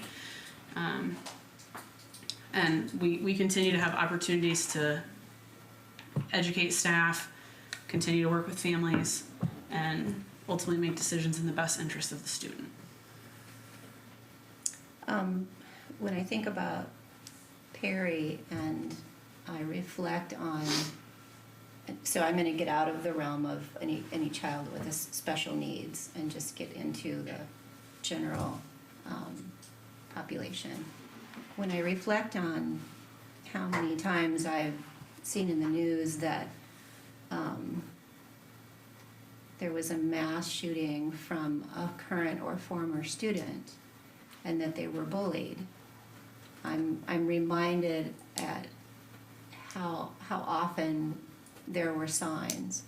And just as years ago there were no laws to protect children from violence in homes, but now we have mandatory reporting, and many other improvements have been made through the years. But what other improvements could we make to our policies around violence, or in acting out, or teachers or students witnessing something that seems like a red flag? Can we invite that to be a mandatory reporting? Am I making any sense? I'm sort of trying to figure out a way where we could step up our ability to manage bullying and to manage budding mental health concerns, and then to address them, and not just leave it on the cutting floor of discipline. Like it's not always about discipline. Sometimes it's about another problem entirely that needs to be addressed at the root of the problem. Maybe the parents are trying to get mental health care for their child. Maybe they don't even know their child is experiencing a mental illness. Or maybe they don't know their child is being bullied, but the students that child goes to class with, could tell you. I just think maybe we need to, maybe tonight's not the time to do this, but I'm keenly aware of how we need to do more to prevent bullying, to teach empathy. I know we're teaching empathy, and I do really love the Trojan profile, but I'm sure there's more we can do. So again, tonight's not the night. I just didn't want to forget about it. Yep, we are looking forward to, before we wrap up, some district updates at the February board work session, that first Monday of February, with some safety and security updates in response to the events that we have seen both in the state, that we continue to encounter nationwide, as well as things that have happened here most recently, what we've learned about that, our partnerships with community partners, law enforcement, all community partnerships and resources that way. And then I think we can include in that the services that we do provide. Again, going back to what the AEA provides in those crisis situations, but we also partner with the AEA to provide social worker, or 2 social workers that come in part-time, to meet with students. We have a community support specialist. Some of those conversations, I'm kind of getting ahead of us. Those will come up tomorrow night as well, as those 500 through 900 series of our budget packages are reviewed. So yes, over time, there is a lot that we have added directly towards the points that you're making. And I would agree that there is a need for more. So it's a balance there too. But we have more now than we had 3 years ago or 6 years ago, and there's a need for more. Thank you. Yep. I would also highlight our students that my experience has been when they see something, they say something. I mean, obviously, if they haven't brought that, I'm not aware of that, but I can think of numerous times where students, even recently when I've been in this role and encountered a student that I had a relationship with, they brought a concern relative to the concerns that you're sharing as well. In my time in the building, same thing, when students were like, something doesn't seem right here, they told a trusted adult, and that was something that we can investigate very quickly. All right, any more discussion? Seeing none, all in favor say aye. Aye. All opposed? Motion carries. All right, let's move on to highlights. Mark Porter. I'll start. So I always have to say 2 highlights. I go over a little bit to one because I have so much fun with these things.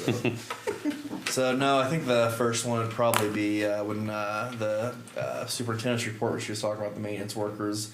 For those of us who've been working out in the cold for the last 5 days, I don't think you guys probably realize. I mean, I think everyone does, but the amount of work that those guys have done to make it possible for us to go back to school tomorrow is unreal. So the fact that we have a maintenance department that's willing to work out there day and night, I don't know what it's been like, but in those kind of temperatures, and as far as I can see, the schools are ready to go tomorrow, and that's an unbelievable feat. So I'm glad I don't live any more north than this, and I hope this never happens again. So.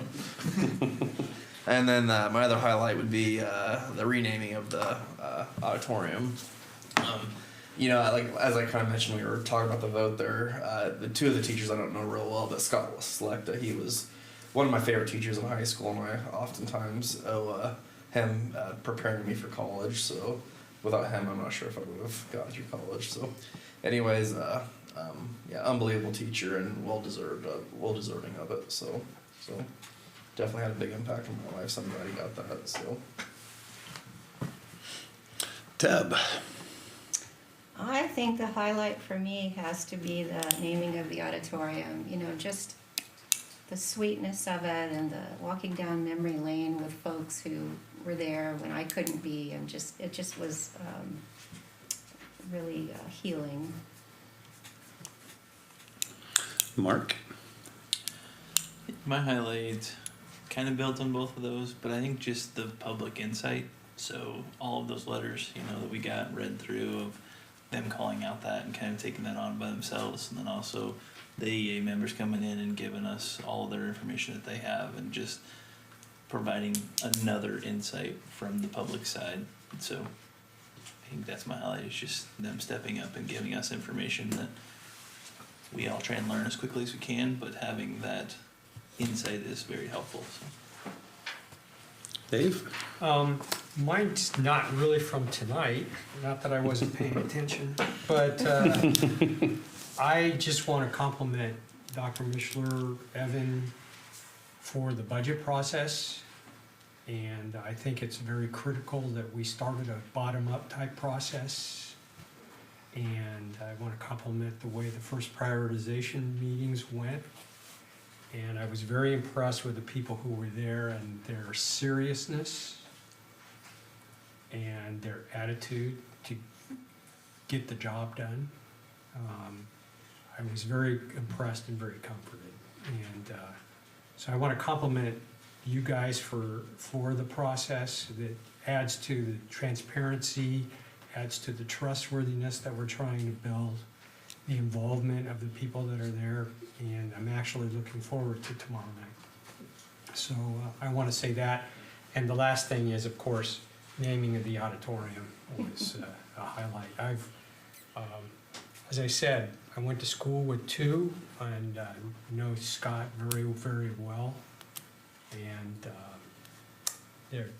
quality individuals and quality teachers and the best that Fairfield has produced. And I'm very proud to second that motion. Yeah, I can't not echo the same sentiment about naming of the auditorium. You know, 3 just amazing educators and just community members, and you know, you see Jim Edgerton everywhere still all the time. You know, coming back to town 10 years ago after having graduated so long ago, it's just amazing to see the continued community involvement and just, I think, like the guests said, how many, you know, there's so many kids were touched by their, you know, their education in music and speech and whatnot. And then I guess I'll also just say Matt Gillespie was great to have again. It's always a great learning process. He really makes it, I think, simple and clear to understand what could be a somewhat sort of complex, clunky sort of thing to break down. So I always appreciate that simplicity and look forward to kind of getting deeper into that in the next work session. All right, and mine, yeah, I just have to echo what all of you guys said. It's, you know, you guys all took all the good ones. That's why going last kind of sucks. Name of a building, I think it's just such an honor to be able to, you know, honor some teachers like that. It's great. Matt Gillespie, always great to talk to. And, you know, the 3 letters that just kept coming up all night was AEA. Like, you know, the public comment, AEA. We're talking about the support we're getting, AEA, people with disabilities, students with disabilities, AEA. When I first joined the board and we had our crisis, and, you know, unfortunately we've had to use their crisis team, and it was there, AEA. You know, just really want to encourage everybody to, if you don't know anything about AEA, you know, they're feeling, you know, under attack right now, and talking to people from AEA and people that interface with AEA, just getting a real feel for how much they support, especially rural districts like ours, is super important. So I like being able to highlight them, you know, all day long like we did. And yeah, nothing else. Do we get a motion to adjourn? So moved. Second. Megan and Mark, all in favor, aye? Aye. All opposed? Thank you guys again for the great meeting. Thanks, Ty. 10:05. I really want to see a motion.